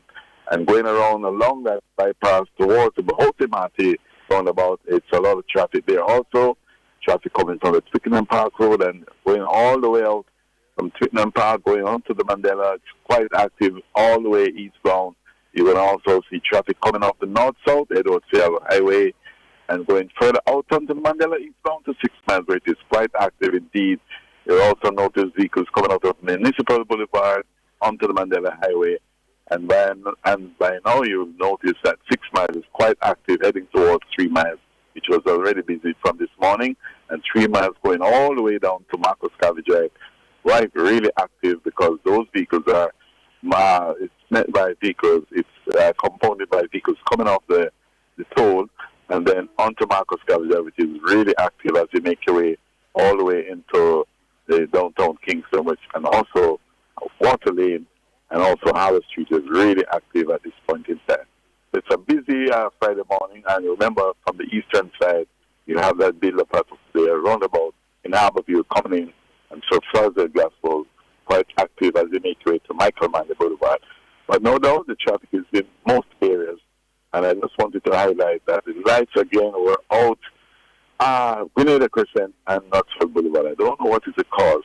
And please remember, there's a barrier along Washington Boulevard on that westbound leg, just in the vicinity of Zadie Gardens. And a number of vehicles have been losing tires and rims and all of that.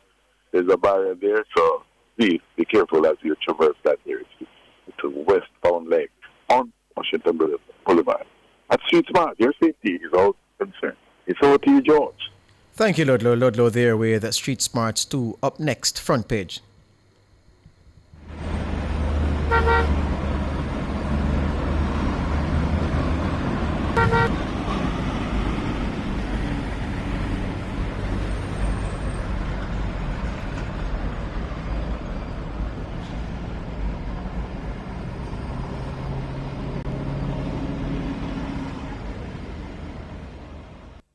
Front Page is brought to you today by ABC Electrical Sales, for a better choice in the electrical business. For all your electrical needs, visit ABC Electrical Sales. They stock a wide variety of electrical supplies, including plugs, switches, panel boards, and conduits, plus energy-saving fixtures. ABC Electrical Sales stocks brands like GE, Siemens, Philips, Cutler Hammer, and Allen Bradley. They also offer free island-wide delivery just to suit your needs. Visit them at Shop 8, Hagley Park Plaza, Kingston 10, or call 876-754-3714-5 or 876-754-3825-8. ABC Electrical Sales, for a better choice in the electrical business.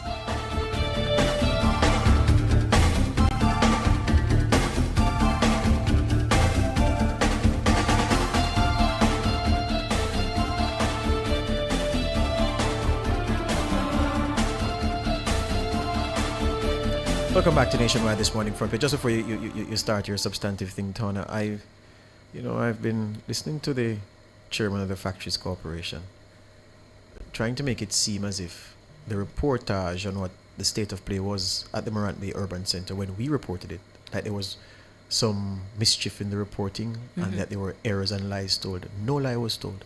No error was made. What we did, we quoted from letters written to him by the tenants. We can't tell a lie with those.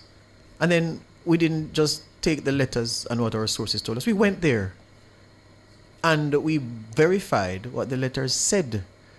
So Mr. Shirley has been in this business long enough to know you can't fight media and win, sir. And you appear to be wanting to fight media on this thing. Don't do that. Don't do that, sir.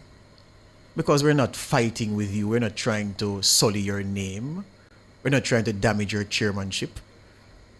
We received information from people who have a business interest in shops at the Morant Bay Urban Center, which when it was opened, the things that are being told now about the pace of development, those things weren't said. It was presented to us as this thing has now, as Jamaicans would say, come to perfection, and it will be open and people can occupy and start doing their business. That's what we were told. Lo and behold, months later, a different picture emerged from people who have a business interest, and that's what we took. There was no opinion made about Morant Bay. Remember I said here the Friday, that I had information that all was not well, but I didn't go beyond that because I wanted to give my team the chance to go there and then come and report back to me as to say, okay, George, this is what we verified, and they did that. And it's after that that we reported what we did.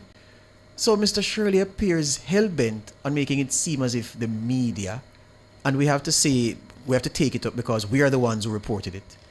Mr. Shirley, you can't make it seem as if we told lies about what the state of play is at Morant Bay Urban Center. We said there was no water. There was no water there. We sent 3 people out there and they never saw anybody with water, not even the restaurant that was operating. They told us that, we have to buy water and the FCJ pays for it. Yeah, there's no lie told. So Mr. Shirley, come on, man. Yeah, you are working to get things aligned and with the various agencies that have a hand in the job. Yeah, so busy yourself with that. And don't coin phrases to make it look as if we have done you harm, because then you're going to enter a coin phrases game and you won't win that game, sir. So don't do that to us. Turning now to what has been planned for the front page. So, Amendments to the Criminal Records Rehabilitation of Offenders Act are now in effect after being passed into law. Justice Minister Delroy Chuck made the announcement at Wednesday's post-cabinet media briefing at the office of the Prime Minister in St. Andrew. The amendments were approved in the House of Representatives in late 2025. They were ratified in the Senate in January 2026, then later approved by the Governor General in February. It was gazetted earlier this week. The law removes certain convictions from a person's criminal record after a period of rehabilitation. The amendments include an increase in the sentence threshold for eligibility for expungement from 5 to 10 years. Minister Chuck says individuals should not be indefinitely burdened by past offences. Meanwhile, the membership of the Criminal Expungement Board is to be revised. Minister Chuck says the revision should reflect the legislative amendments that have now come into effect. He says the government must ensure that the criminal justice system not only promotes punishment, but emphasizes meaningful rehabilitation and reintegration as well. Minister Chuck says the new board should have a list of factors to consider when reviewing an application for expungement. And the Minister of Justice and Constitutional Affairs, Delroy Chuck, joins us now. Good morning to you. Hi, good morning, Tona, and good morning to you and George and your listeners. Morning, sir. Thank you so much for joining us here on Nationwide this morning. If you could talk to us first, Minister, about the framework for addressing the criminal records of rehabilitated persons. Good. Now, you will appreciate that quite a number of persons are convicted in the court every day. And on my last check, over 400,000 persons have had criminal records recorded at the Criminal Records Office. Now, it's quite possible, no, definitely, that a number of these persons may have died. So you still have a number of Jamaicans living in Jamaica who have a criminal record against their name. And this basically stops them from get moving forward, say in getting a visa, or getting employment or improved employment possibilities, and a number of reasons why a criminal conviction tend to burden them even after they've served their sentence or time has passed since the conviction. So the idea of expungement is to give persons a second chance because, as indicated, they're burdened by this conviction. So the program or the amendment which was passed by the houses and now come into law has widened the number of persons who would be eligible for expungement. One in particular are persons who had convictions for drug offenses, such as dealing and attempting to export any drugs, marijuana, cocaine, and any other drug. Many of these persons, 10, 20, 30 years ago, may have attempted to export marijuana or sometimes small amount of cocaine. And there are anecdotal evidence of many teachers, pastors, who clearly have gone straight after the conviction and are working in their communities. They have been fully rehabilitated since their convictions. They've had no further interaction with the law in a negative way, and they're eligible for expungement, but were not able to until this law was passed. So you're going to have a situation now where tens of thousands of Jamaicans will be eligible for expungement. Each year over the last 10 years or so, we have averaged about 6,000. And I expect with this amendment, we could be averaging in excess of 10,000 per year. It's notwithstanding that maybe another 10 or 20 or 1,000 who would become eligible because without having to apply for expungement because their conviction would be spent. And we're speaking about non-custodial sentences for offenses committed. And those offenses or convictions would be up to the 1st of January 2005. So those will be automatically expunged. So any person in Jamaica who had a non-custodial sentence for an expungible offense, then if they get a police record, it should not show up because it would have been spent. Just like marijuana convictions for a spliff or small amounts of marijuana were automatically expunged in the past.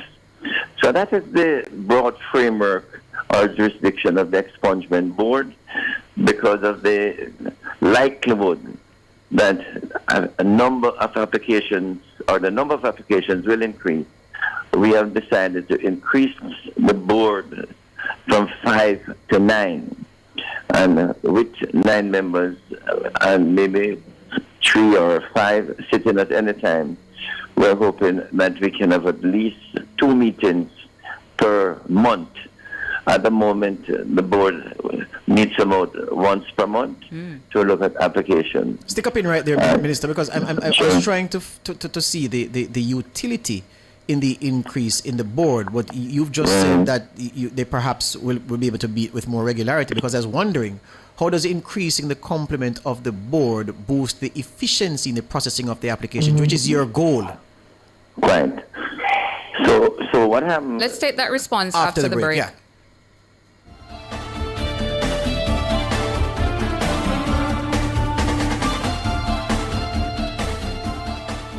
Jamaica live good, yeah. I make we enjoy life, while we feel safe at night. Jamaica live good. Jamaica, stop the killing and give up the guns. Just live good now. The time brought to you by the Ministry of National Security and Peace is 7:34. You could win a return on your taxes. Pay your taxes with your Sagicor Bank Business Credit Card at Tax Administration Jamaica or online for your chance to be one of 2 lucky winners of $500,000 cashback. Earn an entry for every $100,000 spent on taxes between February 27 and April 15. Plus, enjoy a 1-month payment holiday up to 55 days interest-free and unlimited reward points. Visit Sagicor.com to learn more. Conditions apply. Authorized under Section 58.3 of the Betting, Gaming and Lotteries Act.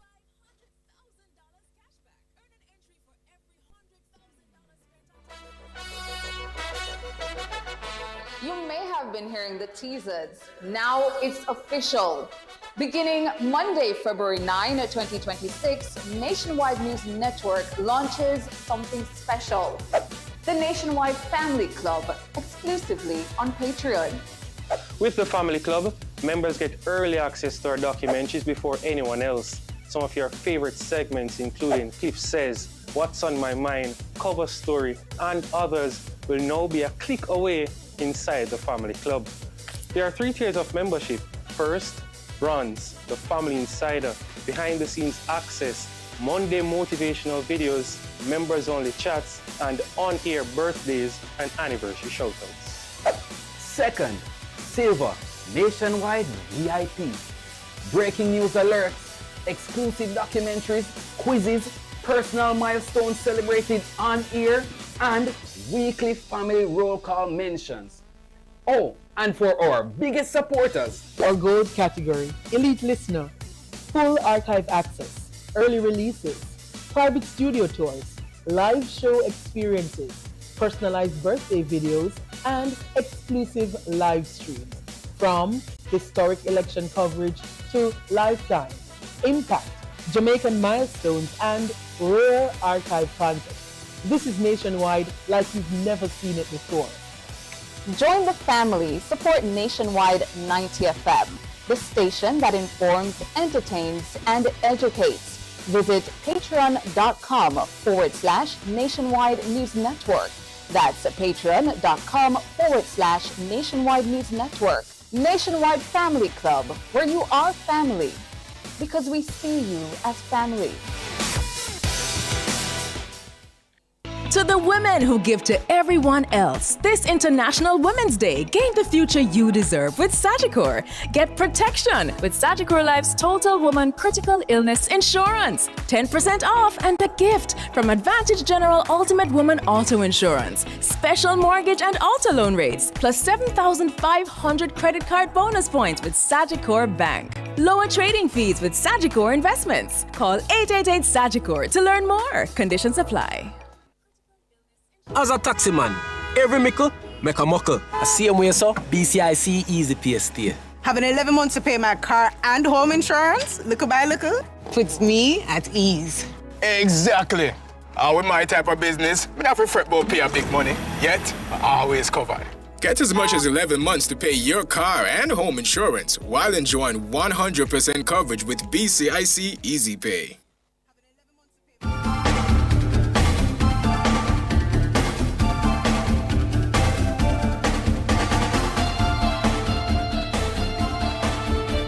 Back with the Justice Minister, Delroy Chuck, the Member of Parliament for North East St. Andrew, talking about this business of expungement, clearing your criminal record so you can have a tilt at life. That's essentially what the government is intending and its stakeholders are intending for persons with criminal records to enjoy. So, Minister, you were talking to us about the utility of increasing the size of the expungement board from 5 to 9 people, and beyond the reality of frequency of meetings, what really do you think will be achieved from putting more people to sit on the board to process these applications? Well, remember, George and your listeners, this is giving persons a second chance, and it becomes almost frustration and disappointment when these matters drag on for months, because unfortunately most people apply when they are about to apply for a visa or when they are being considered for promotion in the job or to get a job, etc. Now what happens is that we do have quite a number of applications pending before the board. Interestingly, when I checked up to this week, we had about 1,700 applications. Now, the board present complement of 5. They have to meet by a majority, so at least 3 or 4 members must look at each application and agree that application should be approved, or deferred, or dismissed. So you will appreciate when they meet, and usually they meet for a whole day, they rarely get 200 done. So if you have at the moment 1,700 applications and you can only do 200 per month, you will see that it drags on for several months. Now, if we have, and we hope to increase it to 9, the likelihood is that you can have at least 2 or 3 sit-ins of the board, because frequently to get 3 or 4 members to sit for a whole day, it's a challenge. Mm-hmm. But with 9 members available, you should at least be able to get 1 meeting and hopefully 2 or 3 meetings for the month to really remove or deal with all the applications before the board. Yeah. What about people who have they have a rap sheet, then, Minister? So you have people with 1 conviction, you have people with 5, you have people with 10 for minor things. Are they treated differently at expungement? Absolutely. The likelihood is that only persons with 1 conviction are dealt with expeditiously. If they have 2 or more, the likelihood is that they may not have them expunged unless they 2 or 3 were in the same transaction. So you may have a situation where a person may have been in, say, possession of 2 pounds of marijuana. Firstly, they're charged with possession, then dealing with, and may also be charged with attempting to export. So it's the same transaction, but you have 3 charges. Yeah. So if that was the case, the likelihood you may well be able to expunge them. But take a situation where you have a person who is a habitual robber. Yeah. And you see over 2 years, they have robbed without a gun, let us say. But you see, you have 3 or 4 convictions for burglary, robbery, house breaking. Yeah. The likelihood that you may say, well, that is a habitual criminal, and the board may well say no, such a person will be turned Or over. go white collar then, Minister. Somebody who has worked at several entities and has been sacked or convicted for fraud. 3-4 times this person has been convicted for defrauding his employers and goes around and then applies for expungement. The likelihood is that they will not succeed. Tell me this. Because Tell me this. Expungement. What does it mean in absolute terms? Because say for instance, John Tom comes for the applies for expungement and then is successful. Is that record of his conviction and time served and the fact that it was erased from his official record, does that exist somewhere else so that if someone wants to find out the full extent of this person's background, character and antecedents, they can say, his record was cleared of this offense, this conviction. Does that exist under expungement? all the records, once they're expunged, they go into the archives. So if a person has committed another offense or is before the court, the police can in fact check the archives to see if that person had a previous conviction. But for general public consumption, if the person applies for a job, the police record would not show that conviction. Mm-hmm. Here's a question It for has been you. expunged. Mhm. Yes, here's a question for you, Minister, from a listener. How can someone who was charged with a crime in another jurisdiction and was deported but unable to get a job here get it expunged? Very good point, because this amendment now allows for expungement, or should I say eligibility for expungement, for all offenses committed abroad. So once it is committed abroad, even if it is on the third schedule, and if it was committed here, was not expungable, because it was committed abroad, then the board here can consider it if that person, having been deported and has demonstrated, say, for 10, 15 years, has lived here without any offense committed in Jamaica. So this is a major expansion, because a number of persons who are deported, they have committed various crimes abroad, and it has been put on their criminal records here, because we do have engagement with other countries. Mm-hmm. And many of them are frustrated because in some cases they're expunged abroad, and because it was in the third schedule here, they're not eligible for expungement, but no, they will be eligible for expungement. The other question is, Minister, do offenses that attract or carry automatic expungement, does that mean that the person does not then have to apply formally to the board for expungement if it's automatic? That is right. So, in essence, those persons who had non-custodial sentences up to 2005, when they go and they ask for police record, it should not show on the record. So there's no need to apply to the board for expungement. But those same offenses, if they were committed after the 1st of January 2005, they would have to apply for expungement. So you see, we put a line there. We started out with about year 2000, but we say go up to 2005. And the likelihood, George, Ton, and your listeners, is maybe in the next round of amendment, we might move that to 2010 or 2015. Yeah. Because if it is a non-custodial offenses, the likelihood is that it was not a serious offense. Yeah. The other thing is this.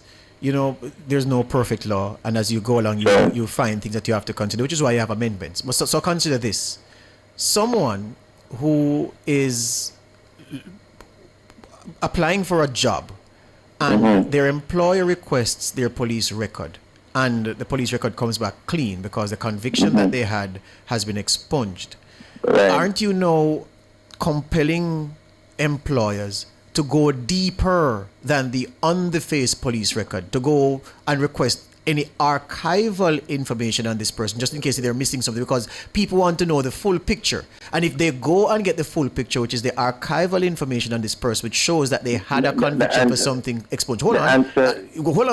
If they go all the way and do that, aren't we then defeating the purpose of having the expungement? Because the expungement is supposed to present the person in a clean, fair way to whomever it is wants to engage them for whatever purpose.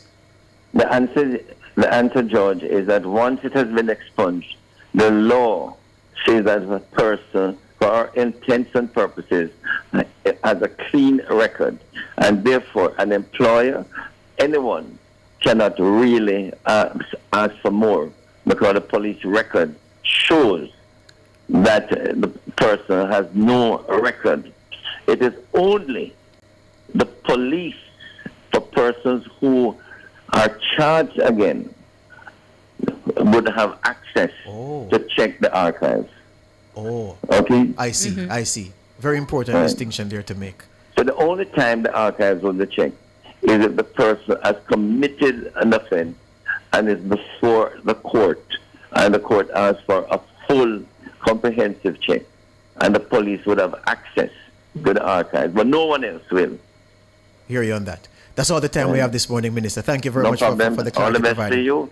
But before you go, may I just say, persons who know that they have previous conviction and are eligible for expungement, they should do so now and don't wait until they apply for a job.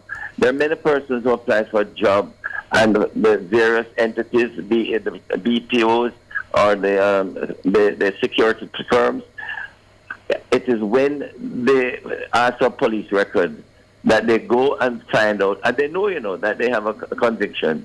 That is when they pressure the MPs and pressure the Ministry of Justice to expedite, the expungement. So they should do so if they have an expungible offense, apply for it to be done as soon as possible. And now with 9 members, we're hoping that a lot of them will be cleared up. Thank you. All the best to your listeners, you and your listeners. All right. Thank you. Justice Minister Delroy Chuck.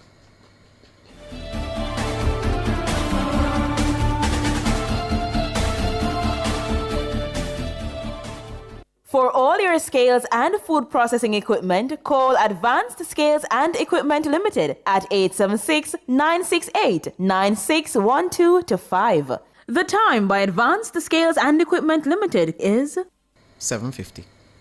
Hawkeye expresses heartfelt sympathy to all Jamaicans impacted by Hurricane Melissa. As we recover together, we remain committed to securing what matters most. The temperature by Hawkeye is 26 degrees Celsius in Kingston, 25 degrees Celsius in Montego Bay, 19 degrees Celsius in Mandeville. Azan Supercenter, everything for your home and more. Bring back the fun of shopping. Discover the best finds in every aisle of amazing items. For your kitchen, your living room, your bedroom, or any room, Azan Supercenter has that perfect touch to elevate your space to the next level. Our team is ready to help you find what you are looking for you or someone else. So stop by our Crossroads store today and rediscover the fun of shopping. Azan Supercenter, it's a lifestyle. It's a lifestyle. So some of you have been listening longer than I've been talking on radio, so this is our way of keeping it strong together. Join the nationwide 90 FM Family Club on Patreon and stay with us.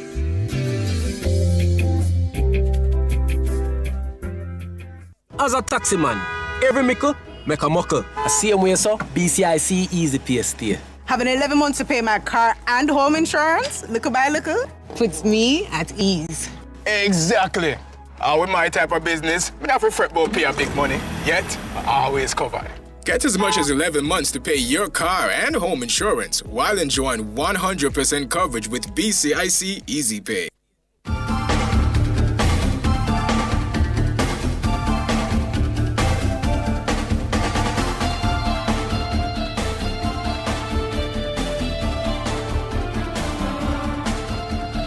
The health minister is on the line because there is much disquiet about the decision to discontinue the technical cooperation program in health with Cuba. In a statement on Thursday, the Ministry of Foreign Affairs and Foreign Trade says the decision comes as both governments were unable to agree on the terms and conditions of a new technical cooperation arrangement following the expiration of the previous agreement in February 2023.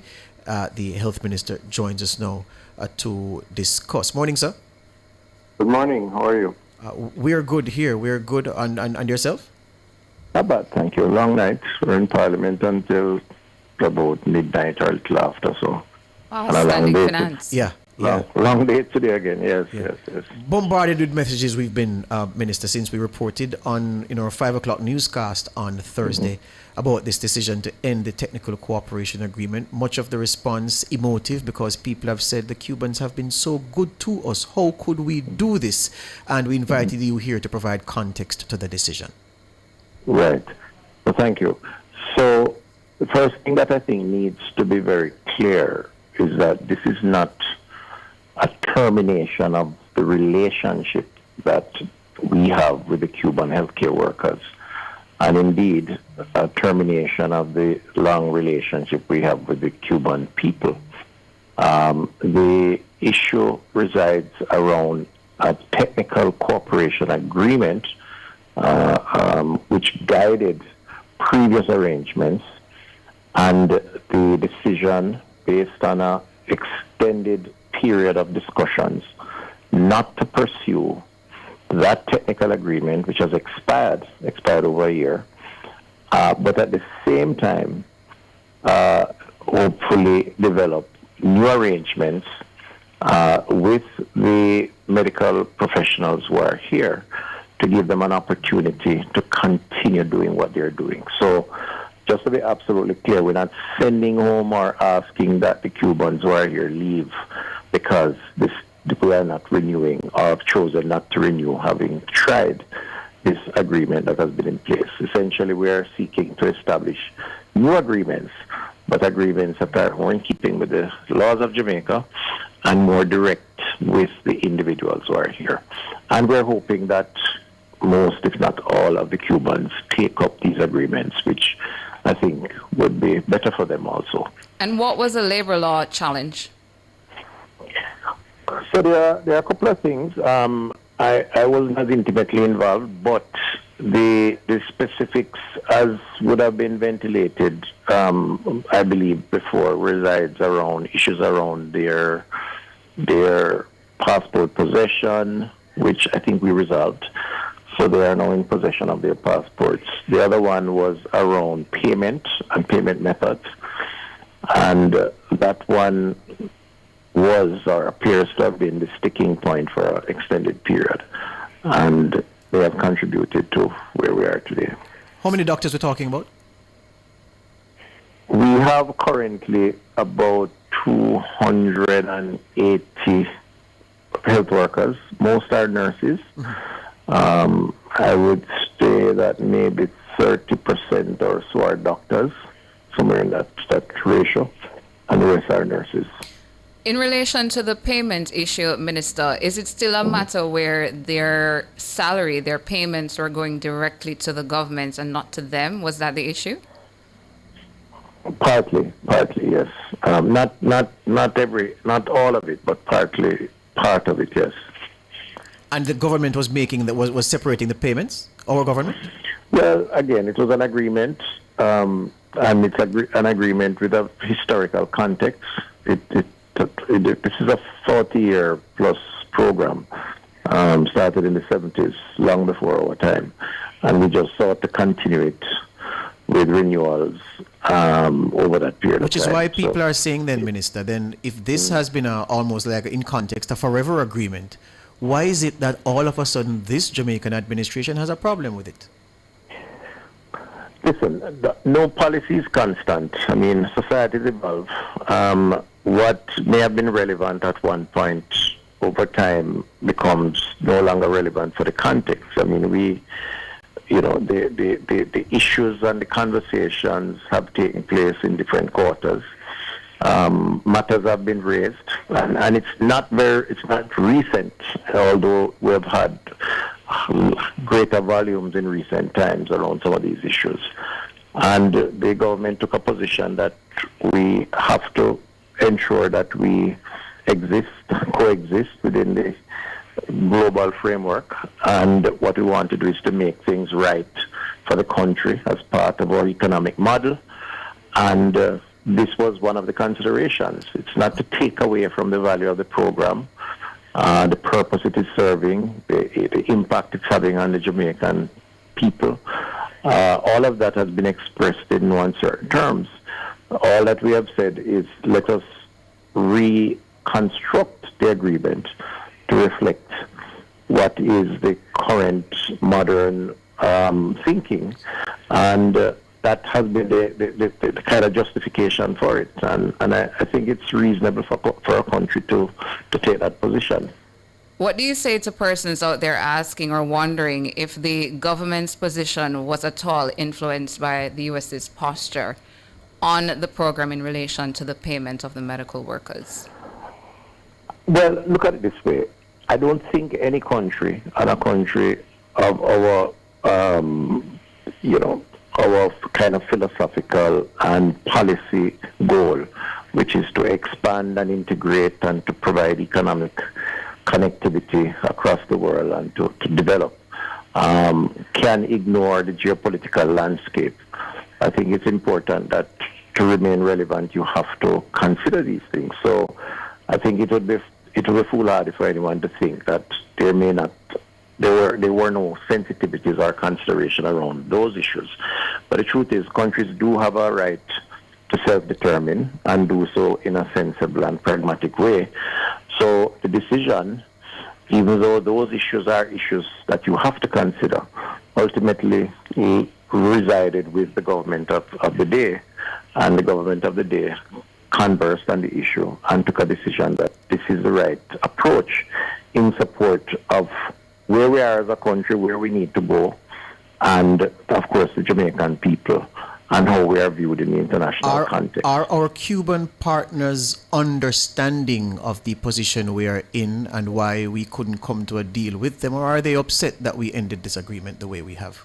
I can't reflect the feelings of the Cuban government, except to say that conversations have taken place and have been taking place for some time, and will continue to take place because, again, it's important that it is very clear that we value the relationship with the Cubans. It's a long-standing one. They are neighbors, and we hope that it will get better with time. It's just that this agreement, we feel, needed some adjustments, and we sought so to do, and are in fact proposing a new approach, which we think is a better approach. Lastly, do we have the quality of relationship with the Cuban administration, Minister, to, if it becomes necessary, to go to Cuba and advertise for the medical professionals that would otherwise have been available under a technical agreement? Well, that's up to the Cubans.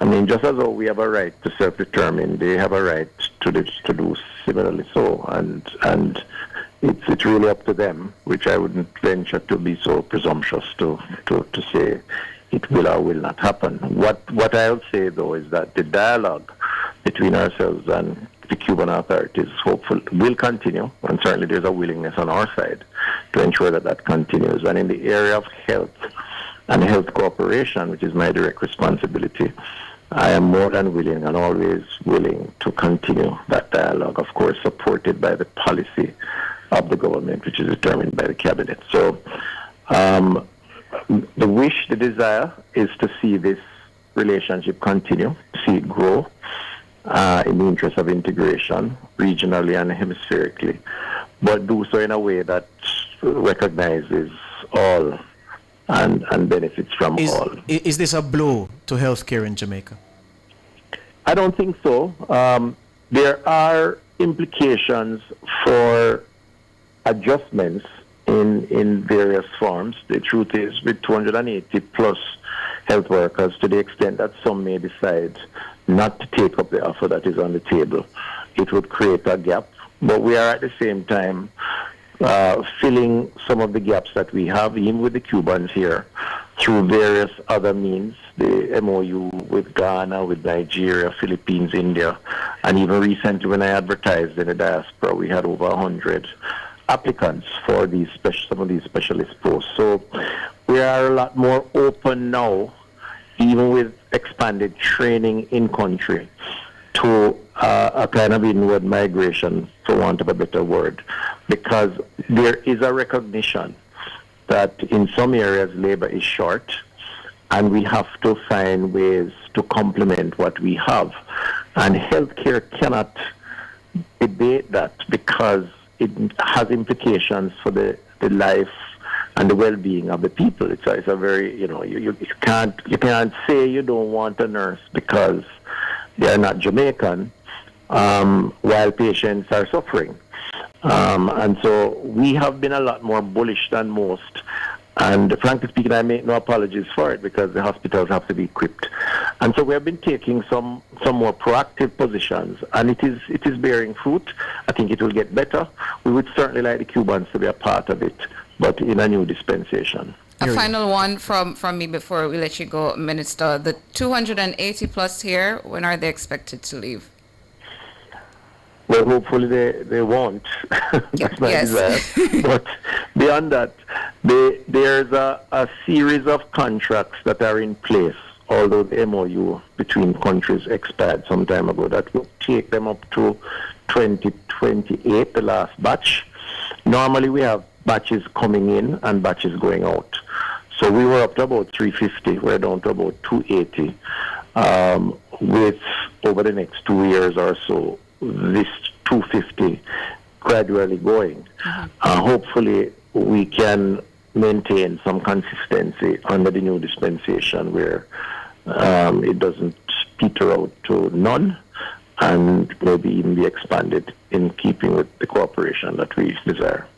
Thank you so much, Minister Dr. Christopher Tufton, Minister of Health and Wellness. Thank you so much for your time. We take a break now for Across Jamaica. Front Page was brought to you today by ABC Electrical Sales, for a better choice in the electrical business. You're listening to Nationwide 90 FM. The time is 8:05. From the mountainside to seaside, countryside to townside, inside and outside, it's Across Jamaica this morning. Taking you across Jamaica today, Friday, March 6, 2026, First Heritage Cooperative Credit Union Limited, FHC, in St. Andrew has advised that its Lawrence Tavern branch will be closed permanently. The facility has been closed since the passage of Hurricane Melissa in October 2025. FHC says the decision follows a feasibility review of the operations due to the impact of the hurricane on business activities. It also comes amid uncertainty over the lease and management of the building following the death of the property's landlord. FHC says all staff have been reassigned to other branches across the island. The branches are in St. Thomas, Kingston, St. Catherine, Clarendon, Manchester, and St. James. In Kingston, the Labour and Social Security Ministry has acknowledged concerns from the public about difficulties contacting its office to make inquiries, particularly about the restoration of owner or occupant family shelters program. In a statement on Thursday, the ministry says since the program was launched, it has received a large number of reports and inquiries, reflecting strong public interest. It's also advising that the self-reporting form previously used to submit information for damage assessments under the program has now been closed. It says information submitted is currently being reviewed as verification, and the damage assessments continue to determine eligibility for assistance. Individuals who previously submitted information and want updates on their cases may visit the MLSS parish office or call the ministry's main line at 876-922-8000-213. That's 876-922-8000-213. In St. Elizabeth, an alert has been activated for 13-year-old Dejanay Blake of Ballards Valley. She has been missing since Tuesday. Dejanay is of fair complexion and medium build. Reports from the Junction Police are she was last seen at home around 8 a.m. on Tuesday. She was reported wearing a brown blouse and purple tights. Anyone knowing the whereabouts of Dejanay Blake is asked to contact the Junction Police at 876-607-8239, the 119 police emergency number, or the nearest police station.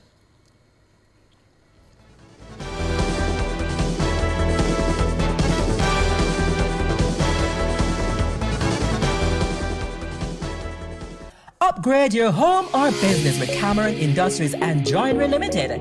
Explore a range of termite-resistant plywood, quartz, solid surface, and granite. Experience timeless elegance with our cedar doors, crafted from premium cedar stock, kiln-dried for durability and beauty. For quality and craftsmanship, visit us at the Trade Center Kingston 10 or Hatfield Mandeville. Call 876-963-0628-30. Cameron Industries and Joinery Limited. Transform your space today. For all your electrical needs, visit ABC Electrical Sales. They stock a wide variety of electrical supplies, including plugs, switches, panel boards, and conduits, plus energy-saving fixtures. ABC Electrical Sales stocks brands like GE, Siemens, Philips, Cutler Hammer, and Allen Bradley. They also offer free island-wide delivery just to suit your needs.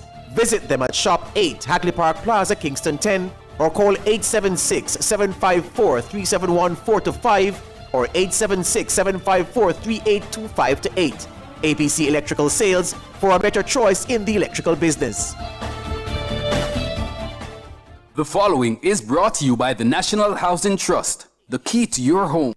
Don't miss a beat with your mortgage payments at NHT. Let's be real.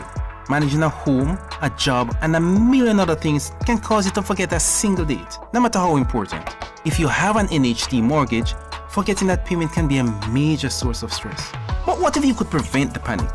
Here are some simple, practical tips to make sure you stay on track with your mortgage payments. Kim, today's what date? Marie, why you frightened me for? It's Monday. Date, not day. Oh, the 14th. Oh no. What happened?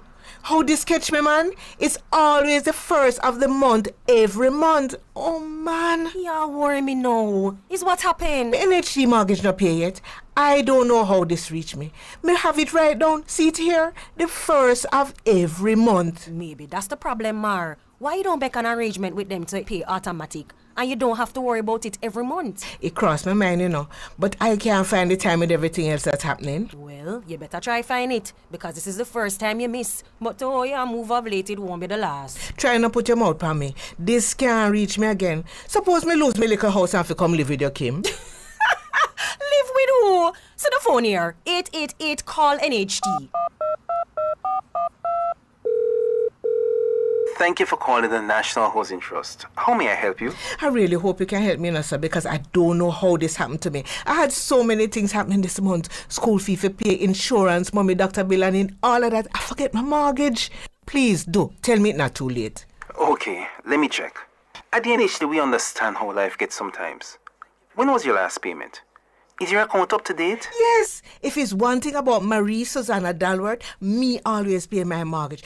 Well, except for this month. That's great, Miss Dalworth. I see you have been making consistent payments. I don't want you to worry too much about this month, as your payment was due on the 1st of the month. But you have up until the 15th of the month to pay without incurring any penalties, like interest. That's good to hear. I have a little breathing room so I can make the payment today. Well, since I have you here, let me just tell you of the different ways in which you can pay your mortgage so you can stay on track with your payments. Okay. First is salary deduction. You can visit any of our offices, complete a form authorizing us to request the payment to be taken directly from your salary each month. It comes to us before you even see it, getting rid of the temptation to spend it. It's seamless, and you never have to remember a date. You know, I remember hearing about it during my loan interview, but I figured I could do it myself. I'm definitely considering this as an option right now. Perfect. You could also do a standing order at your bank. You could go to your bank or online banking platform and arrange for recurring payment to be made to your NHT mortgage account on your chosen date each month.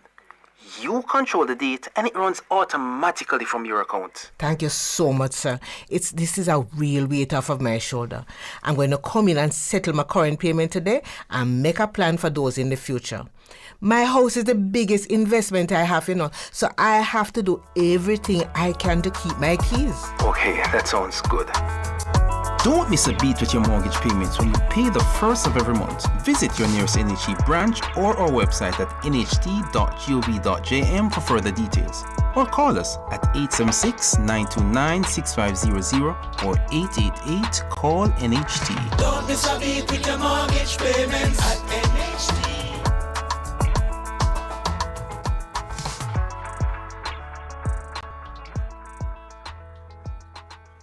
Are you ready to turn your sales and marketing skills into high earnings? Nationwide 90FM is searching for business development executives to help us grow our business and build lasting client relationships. If you have experience across all stages of the sales cycle and possess strong communication, negotiation, and time management skills with a proven sales track record, this opportunity is perfect for you. Join our team and work with the top corporate brands, media agencies, and of course, our on-air personalities. Enjoy networking opportunities, professional growth, and competitive commissions. Ready to take the next step? Send your resume to hr@nationwidenewsnetwork.com today.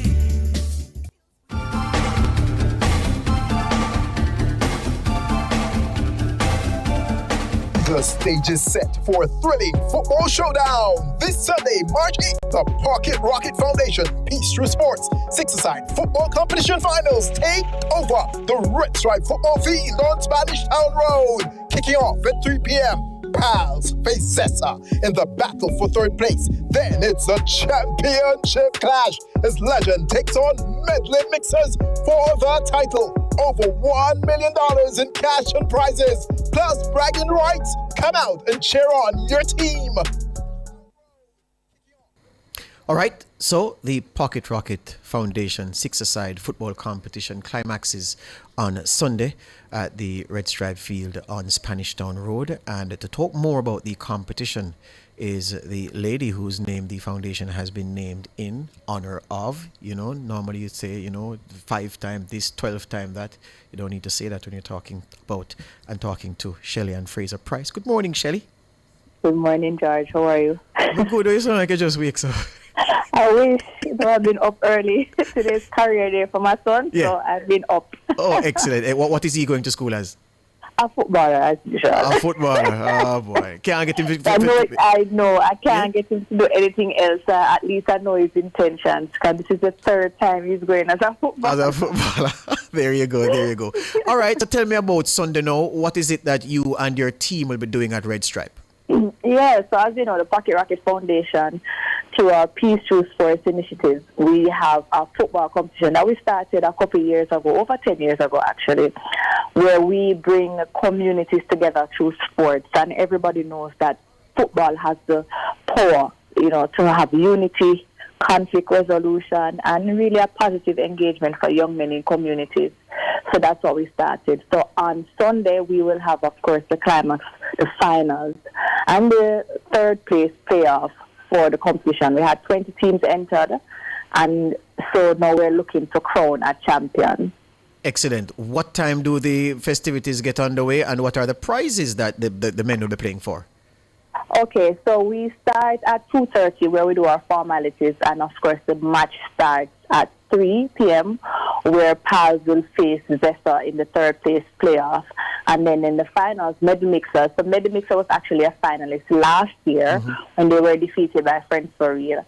And so they will be taking on Legend, who was actually in the semifinals and got to play the third place playoff. Yes.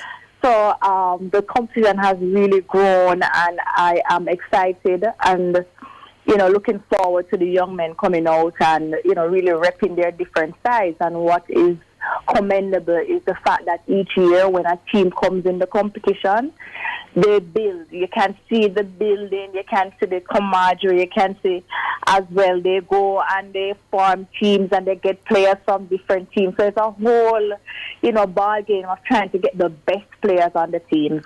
And so far we will have prizes, of course, for the top 3 finishes, first, second, and third. We'll have prizes for the most valuable player, the top goal scorer, the best defender, the most disciplined team. There will be cash awards, trophies, gifts for our ball boys and girls.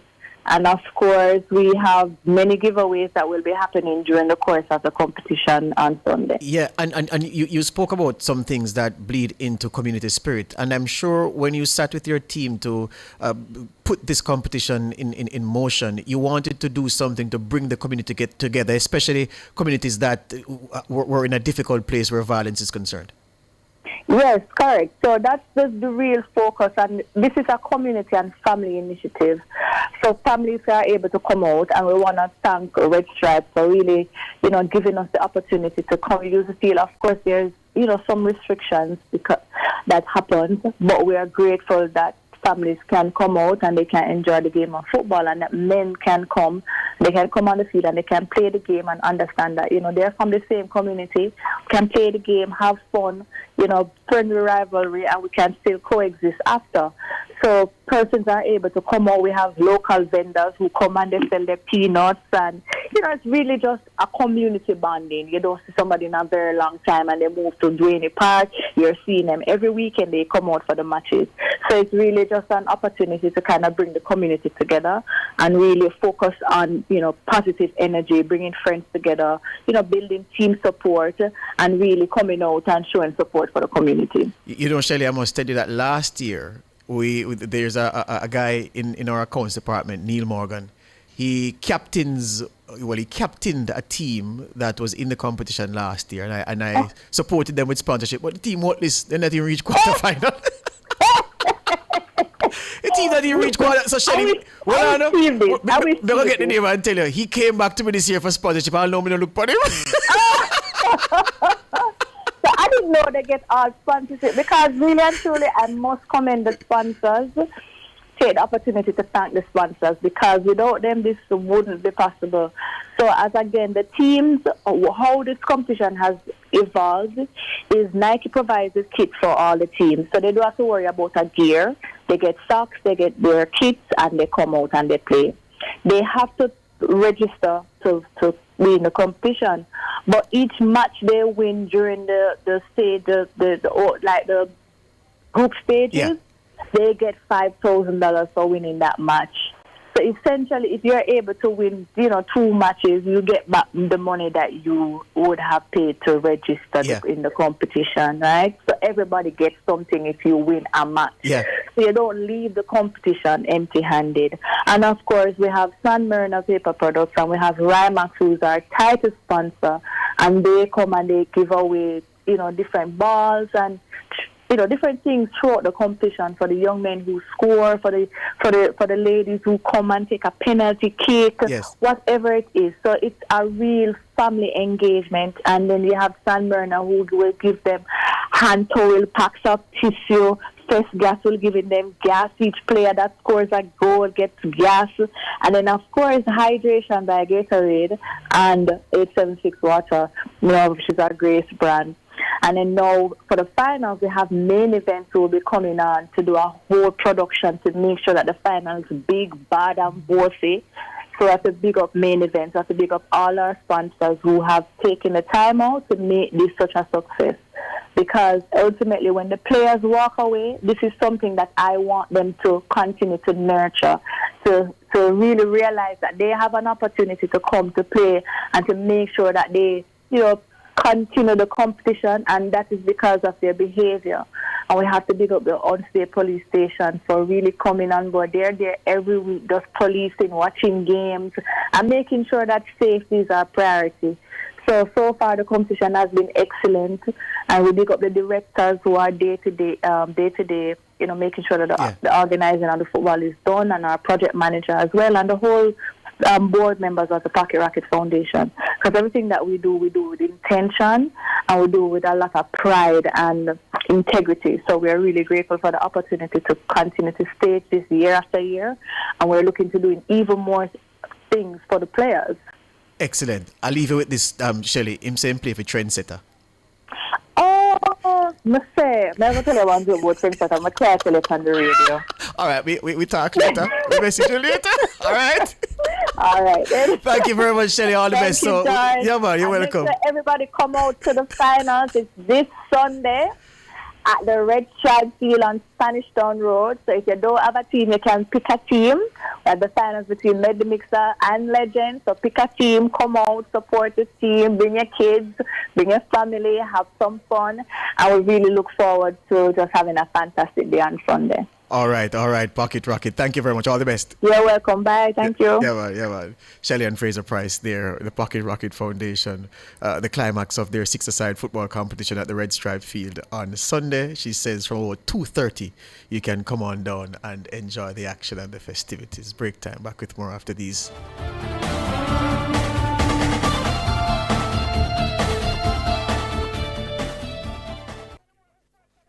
The preceding was brought to you by the National Housing Trust, the key to your home.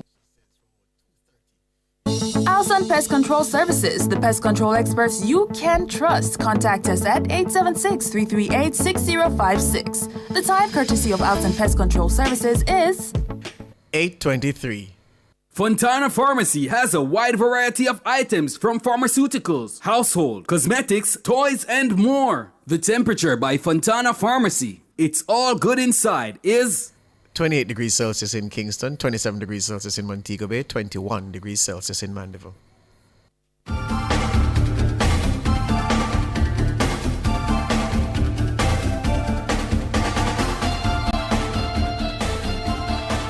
Time now for a feature FID in Action, brought to you by the Financial Investigations Division, FID.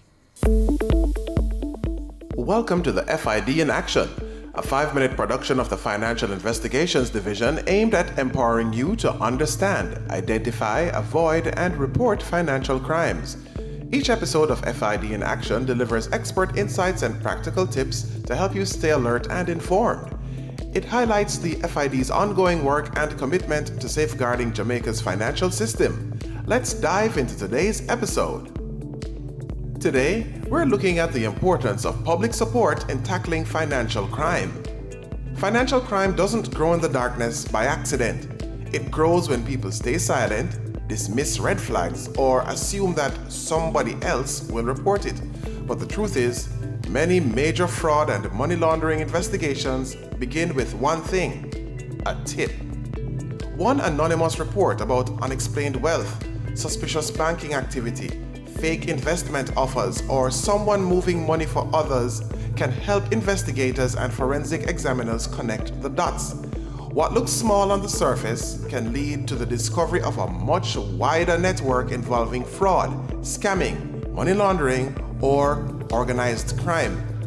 In many cases, criminals survive because victims feel embarrassed or afraid or unsure whether what happened is serious enough to report. But silence helps the criminal, not the victim. When someone says nothing after being scammed, the fraudster is often free to move on and target another hardworking person, perhaps an elderly parent, a young job seeker, or a small business owner. Reporting matters, and so does trust. FID is a trusted partner in this fight, with a strong record of protecting the identity of witnesses and persons who provide anonymous information. That protection matters because people must feel safe to speak up. The public should also know that the FID doesn't work alone. It collaborates with local law enforcement agencies such as the Jamaica Constabulary Force and MOCA, along with other strategic partners to trace criminal proceeds, develop intelligence, support investigations, and strengthen cases that can stand up in court. So, what's your role as a law-abiding citizen? Stay alert. Report suspicious activity. Encourage victims to speak up. Don't ignore signs of fraud, money laundering, or unexplained wealth. And never assume that your piece of information is too small to matter. It may be the one detail that helps break open a major investigation. Public support also sends a message to criminals that Jamaica is not passive.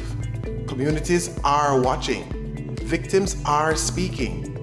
Witnesses are cooperating. And law enforcement agencies supported by the public are better able to act swiftly and effectively. If you know something, say something. Your information could protect another family from losing savings, another worker from being tricked, another business from being used by criminals. This has been FID in Action, protecting you, preventing financial crime. Join us every first and third Friday at 8:20 a.m. on Nationwide This Morning. For more information, visit fid.gov.jm or follow on X and Instagram at FID Jamaica. Until next time, stay alert, stay informed, and help the FID as it protects Jamaica's financial system from abuse by criminals.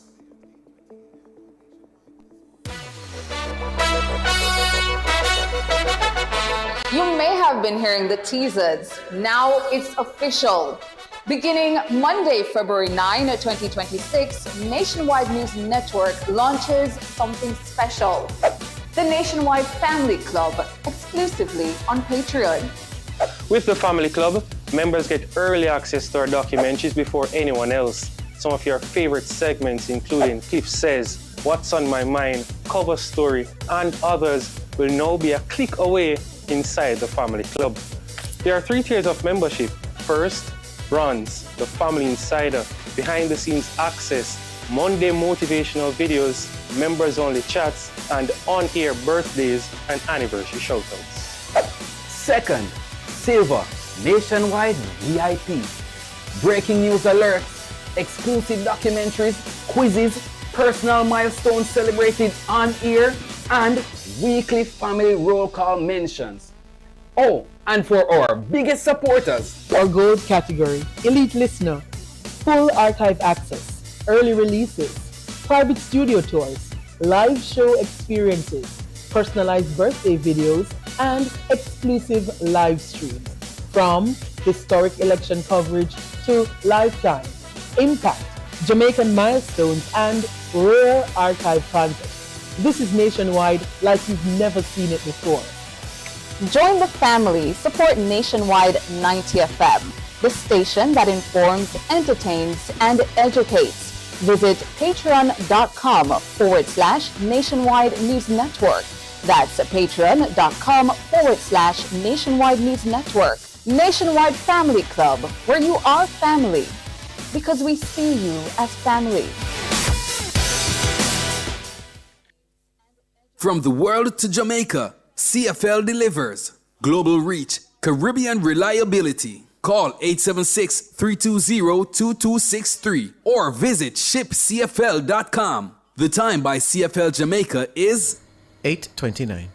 Persons with disabilities and their caregivers. Register on I Am Able My JCPD, the official digital platform of the Jamaica Council for Persons with Disabilities. Created in partnership with UNICEF, the online platform makes it easy for you to connect to information, programs, and support. Sign up today at jcpd.gov.jm/IamAble or call the JCPD help desk at 876-447-0444 for assistance. The Jamaica Council for Persons with Disabilities, educating, advocating, empowering. From the biggest tracks to the biggest energy, Nationwide keeps it moving.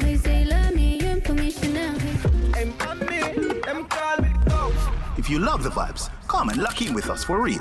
World boss, leave a prison could stop me. Join the Nationwide 90 FM Family Club today on Patreon. Practice. God, me say you watch you of me practice. Hi, I'm Kalila Enriquez Reynolds, and I know a thing or two about smart money moves. Hiring a real estate professional isn't just about houses. It's about hiring someone skilled, competent, and most importantly, licensed. Check with the real estate board before entering into an agreement with a dealer, salesman, or developer. Visit the search register at reb.gov.jm or call the board today at 926-9748-9.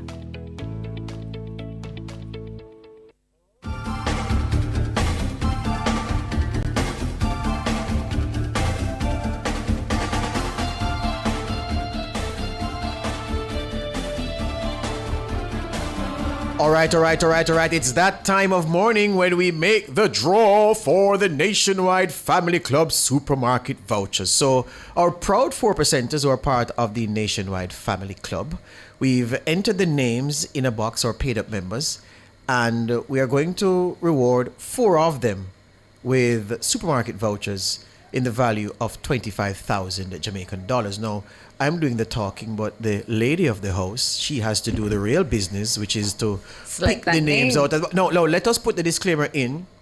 This draw is not sanctioned by the Betting, Gaming and Lotteries Commission, okay? It's not. So we've tried a simple random method as they taught us in high school, simple random.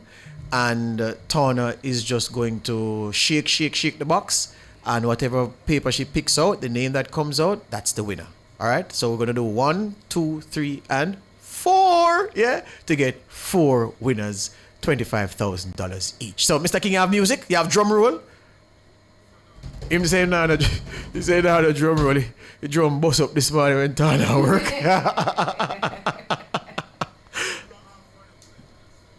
So how many we're drawing today? Go again? 2. We're drawing 2 today? All right, no problem. So we've been told to draw 2 of the names today, and then we'll draw the next 2 in the new week. All right, not a problem. All right, Tawna, may it please you to draw winner number 1. Then shake your box to Claudia than that, Tawna, man. Aye, yeah, store it now. All right. Then when we put it, you have a box on it and a little bit. Yeah, so go. All right, you have to go to the microphone so we can't hear you. So, winner number 1 is Delroy Allen. Delroy! Yay! Congratulations! Yeah, Delroy. 1 Delroy, put it up. So, congratulations to you, Delroy Allen, winner of a $25,000 supermarket voucher from Nationwide. 25 grand, Delroy, I mean. So the thing now going normal Sunday with the dinner, Yeah, come again now, Tawna. All right, she's shaking vigorously. And then when she puts her hand in, she's going to stir it a little bit. All right, now, here we go. All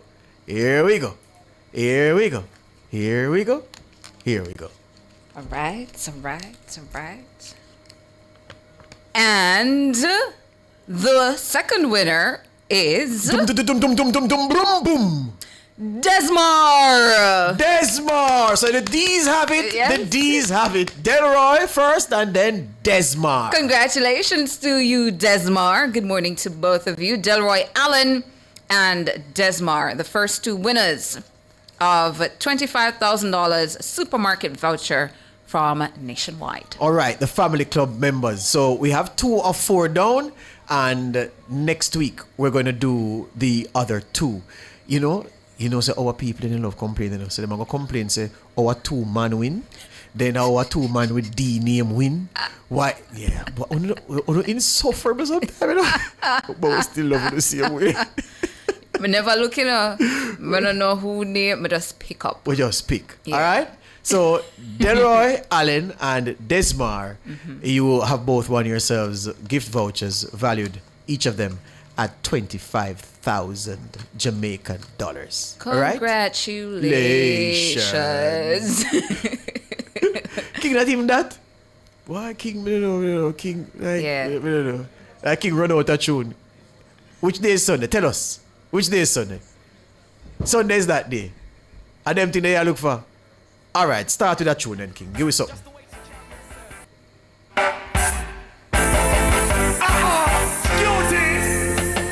Absolutely. Just the way she carries herself. That's the beauty. Woman, I need you like never before. African woman, you're the one I adore. I need you like never before. And when you're with me, I feel so safe. My check. So, hold on now. So, Janelle has jumped into the chat to say Desmar is a female. Yeah, so, you see? So, Desmar, so even better. So, a female and a male have one this morning. So, Desmar, good morning to you, Lady Desmar. Congratulations to you. And to the gentleman, Delroy Allen, congratulations as well. Both of you have won for yourselves $25,000 supermarket voucher courtesy of Nationwide 90 FM. So congratulations to ya. Desmar, Lady Desmar, and Delroy Allen.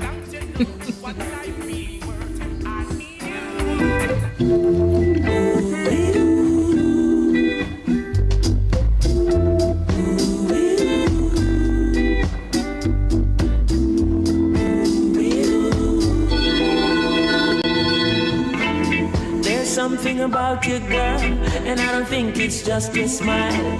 I don't know how to say it now. I've been thinking for a while. The best way to say it, woman, your energy is right, yes. Before I hold you in my arms, hold it close in my arms. I wanna hold you in my heart, hold it close in my before we share our love up on that bed. Share the love. I wanna place this crown up on your head, woman. Girl, you're my queen, majesty. You are my queen, majesty. Don't you know you are my queen, majesty? Oh, you are my queen, majesty. Are you ready? Are you ready? Queen of the jungle. Are you ready? There's a bus that we saw in a video on, oh God, I drive past that avenue every day. It's the avenue that Fairway runs, Avenue. Fairway Avenue, yeah, a JUTC bus that was seen engulfed in flames. The company has confirmed the incident, say it's not AI, and they say they've launched an investigation. The fire broke out on the bus at 6:20 a.m. No casualties, no injuries reported. And the company is looking into what caused that unit to be destroyed by fire on Fairway Avenue in New Kingston at 6:20 a.m. this morning. All right. So, if you could put back up the music volume, Jermaine. And some early birthdays here. Senorita Sasha sending happy birthday to, she says, the best father-in-law out there, Courtney Francis. Happy birthday to you, Courtney Francis. And it's coming from Sasha, Brielle, Andre, and Miss Sharon. They're saying to you, we love you and appreciate you. I'll be standing taller to face the darkest and the hardest of times. We'll be taking care of all the children thereof. But if it's required, we'll be on the front line. You can call me by my name. I am ready to roll. Once the rules remain the same, how the story's been told. Call me anytime, never cop out. Lioness is on the rise, don't you ever have doubt. Never say never, willingness forever to fight and be strong. Once it's for better, I'll write every letter and moving right along. And I'll roll with the punches, accept changes, work with the formula, do what I have to do. And call me by my name, I am ready to roll. Once the rules remain the same, how the story's been told. Call me anytime, never cop out. Lioness is on the rise, don't you ever have doubt. When you are willing to serve, we have room to observe, to see if you can walk the walk you told. Let me give you my word, my voice must be heard. Bravery is a piece of my heart. Call me by my name, I am ready to roll. Once the rules remain the same, how the story's been told. Call me anytime, never cop out.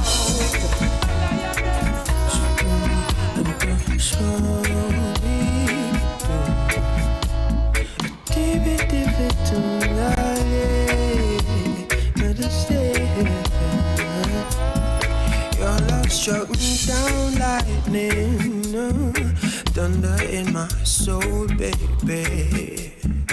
My heart beats for you only. Every word is true. I'm in love with you. Take you as you are, lady. You ain't gotta change for me. Need you from your crown, honey, right down to the sole of your very feet. Girl, my love grows stronger each day, baby. Please don't hurt me just because you know I forgive.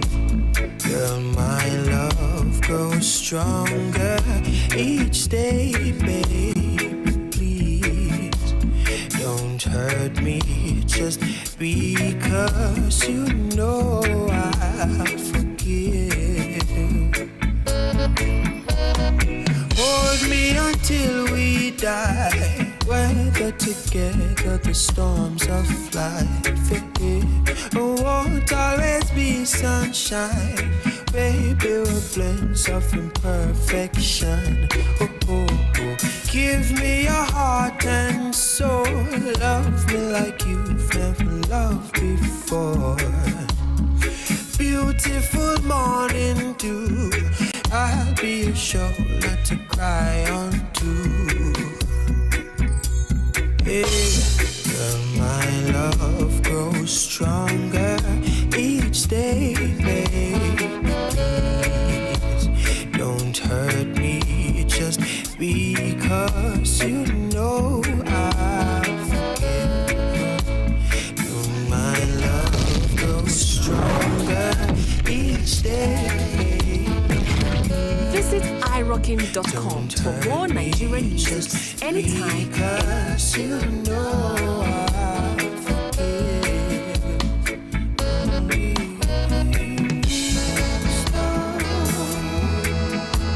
Still stop it, stop it. Still it, stop it.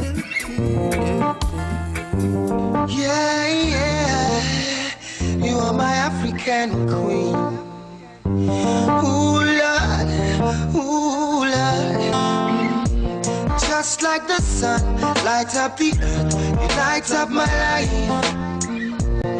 The only one I ever see with a smile so bright. Hey, and just yesterday, you came around my way. You changed my horse in a way with your astonishing beauty. Oh, you couldn't make a brother sing. No ordinary thing, a supernatural being. And no, you are brighter than the moon, brighter than the star. I love you just the way you are. And you are my African queen, the girl of my dreams. You take me where I've never been. You make my heart go ding-a-ling-a-ling. Oh, you are my African queen, the girl of my dreams, and you remind me of a thing. That time of the morning again when we tell some very special people happy birthday. Happy birthday greetings going out to Corporal Ryan Irons in Kingston, Constable Clinton Thompson in Ochi, Corporal Stacey and Edwards in Kingston.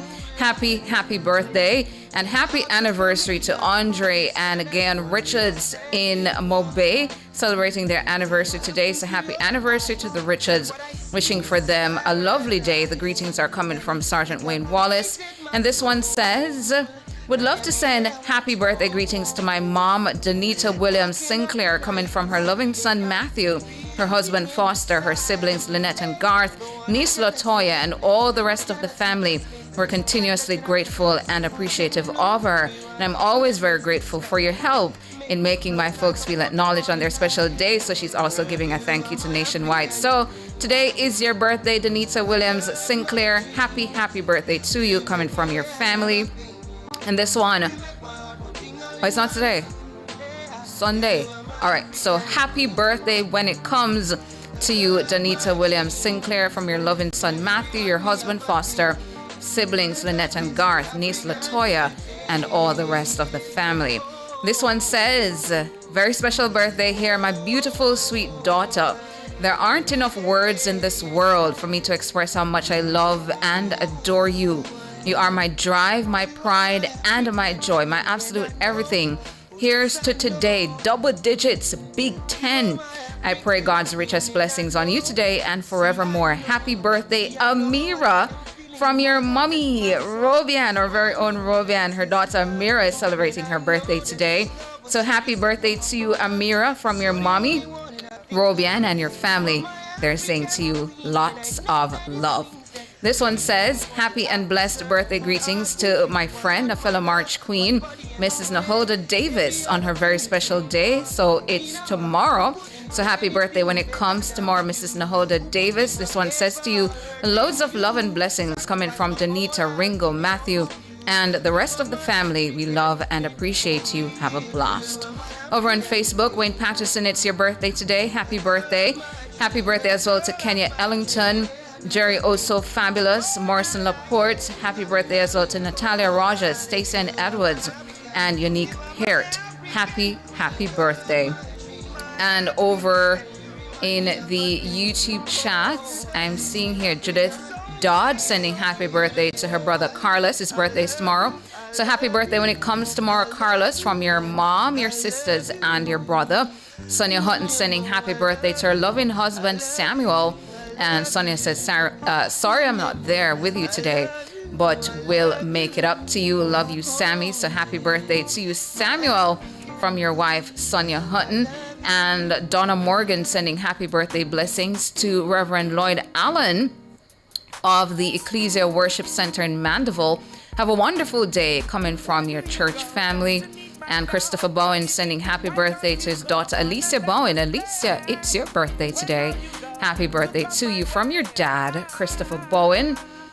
And I see Beverly also sending happy birthday greetings to Amira. So happy birthday again, Amira. MDL sending happy birthday when it comes Sunday to Simone Nicola or Nicola Simone. Happy birthday to you. Wishing for you a great one. And Inez Campbell Murray sending happy birthday wishes to her stepson. His birthday, his name is Stefan Murray. And belated birthday wishes to her sister-in-law, Elaine Murray. Her birthday was yesterday. And Anne-Marie saying happy birthday to Anne-Marie. Anne-Marie, it's your birthday today. Happy birthday to you. Wishing for you a fabulous one. Are there any more birthdays? If you're celebrating your birthday today, happy birthday to you. If it's your anniversary, happy anniversary as well. Gonna make you mad. Say no lies, don't you cry, no goodbye. Another birthday here. Killian Henry sending happy birthday to Sister Shanice O.C. Shan in Windsor in St. Elizabeth. Okay, so it's tomorrow, Killian. So happy birthday to Shanice O.C. Shan in Windsor, St. Elizabeth. Your birthday's tomorrow. Happy birthday when it comes. Trisha Foster sending happy birthday to her cousin Monique. Monique, it's your birthday today. Happy birthday to you from your cousin Trisha Foster. Make your life so clear. Oh, gonna make your mind, girl. I'm gonna take you there. Oh, love for a lifetime. I'm gonna make your life so clear. Give me a try, 'cause I know that things will be great. Be your mind, don't deny. All right. So we just got word from Lady Desmar, who is saying that we can actually do another draw so that somebody else can benefit from the $25,000 supermarket voucher that she won. So we're going to do that. So there could be another lucky family member out there still listening. You're a family member. You could be the lucky winner of a $25,000 supermarket voucher courtesy of Nationwide. So here we go. Shaking the box. Shaking. And here we go. Making that draw now. Lifting a paper. Unfolding. And if you're listening, Chrissy Toyloy, Chrissy Toylo, if you're listening, you are the winner. You are the winner this morning of a $25,000 supermarket voucher, courtesy of Nationwide 90 FM. So family member Chrissy Toylo, congratulations to you. Congratulations to ya. So both of you know it is Delroy Allen and Lady Chrissy Toylo are winners this morning. So reach out to Nationwide 90 FM so that we can arrange for you to pick up your $25,000 supermarket voucher, or number 630-1210, 630-1210. Congratulations to both of you. Also seeing in the chat here, Sylvia Corley sending happy birthday greetings to Ray Elliott from your mom, Sylvia, your brother Philip, and the rest of the family. They're saying to you, have a blessed day. We love you. So happy birthday to you, Ray Elliott. Grace Cohen Allen sending happy birthday to Sister Dawn Watson from Grace Cohen Allen, who's saying to you, love you, sis. You rock. So happy birthday. Also seeing here, Blessed Marcia Favor saying, my brother turned 70 today in Springfield in the USA. So your brother is 70 years old today. Happy birthday to him. Wishing for him a fantastic one. And Melissa Williams sending happy anniversary greetings to Mr. and Mrs. Squire over there in Garden Hill, St. Catherine. Wishing them many more beautiful years. So happy anniversary to Mr. and Mrs. Squire from Melissa Williams. Bunchinella sending happy birthday greetings to Trudy Ann Gordon from her high school friend, Cheryl Lee Stewart? Hope I'm pronouncing that right. Wishing her life and abundant blessings. Richard Henry sending happy birthday to Patrina Henry. Patrina, your birthday's tomorrow, so happy birthday when it comes from Richard Henry. Vivacious Verlene Hall Smith sending warm anniversary greetings to Angel, aka Joy, and Ferdinand, aka Ferdy Wellington. So Joy and Ferdy celebrating their anniversary today. They're over there in Content District in St. Andrew. 69 years of marriage. Wow. Happy anniversary to the Wellingtons. Vivacious Verlene Hall Smith wishing you continued love, good health, and God's richest blessings. Happy anniversary. And so I will wait for you, just as long as you want me to. Yes, I'll wait for you. I know you'll come through. I hope you'll find that the things you need are the things you had with me. Yes, I'll wait for you. When I look out the window and I see a stranger go walking by, imagine that it will be you next time.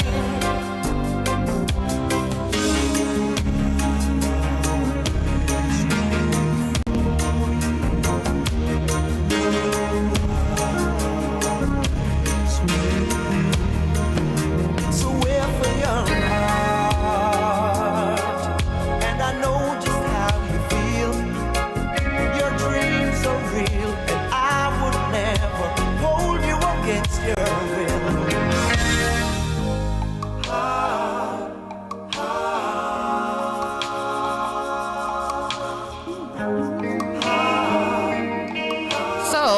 So the musical maestro is telling me that Sunday is Women's Day. Sunday is Women's Day.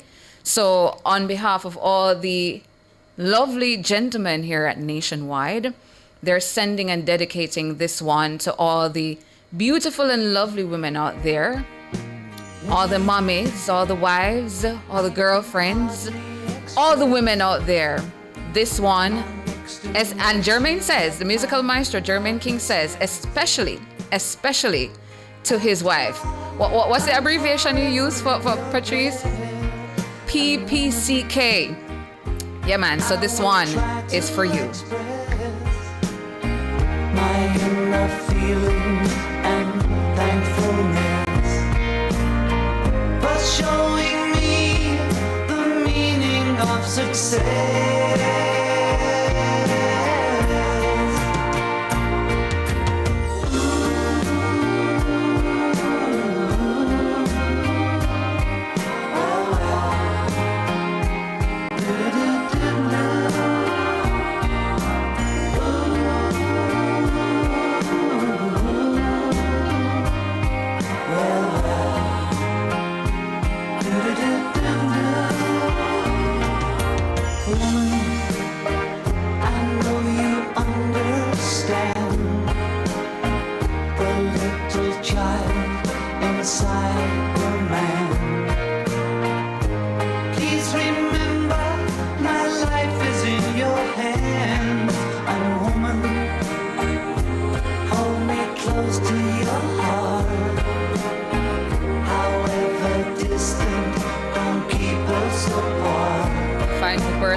a final birthday.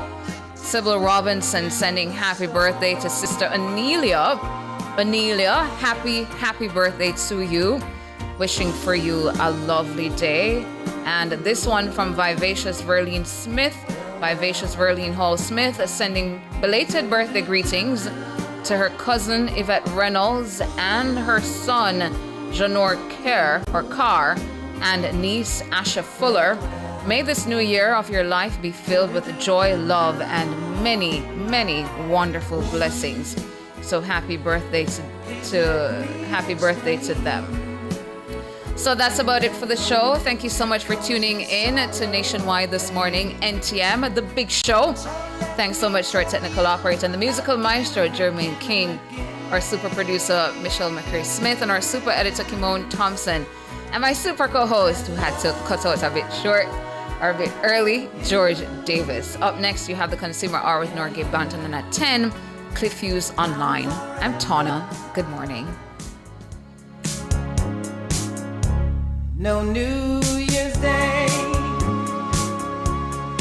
You've just heard Nationwide this morning on Nationwide 90 FM. No chocolate covered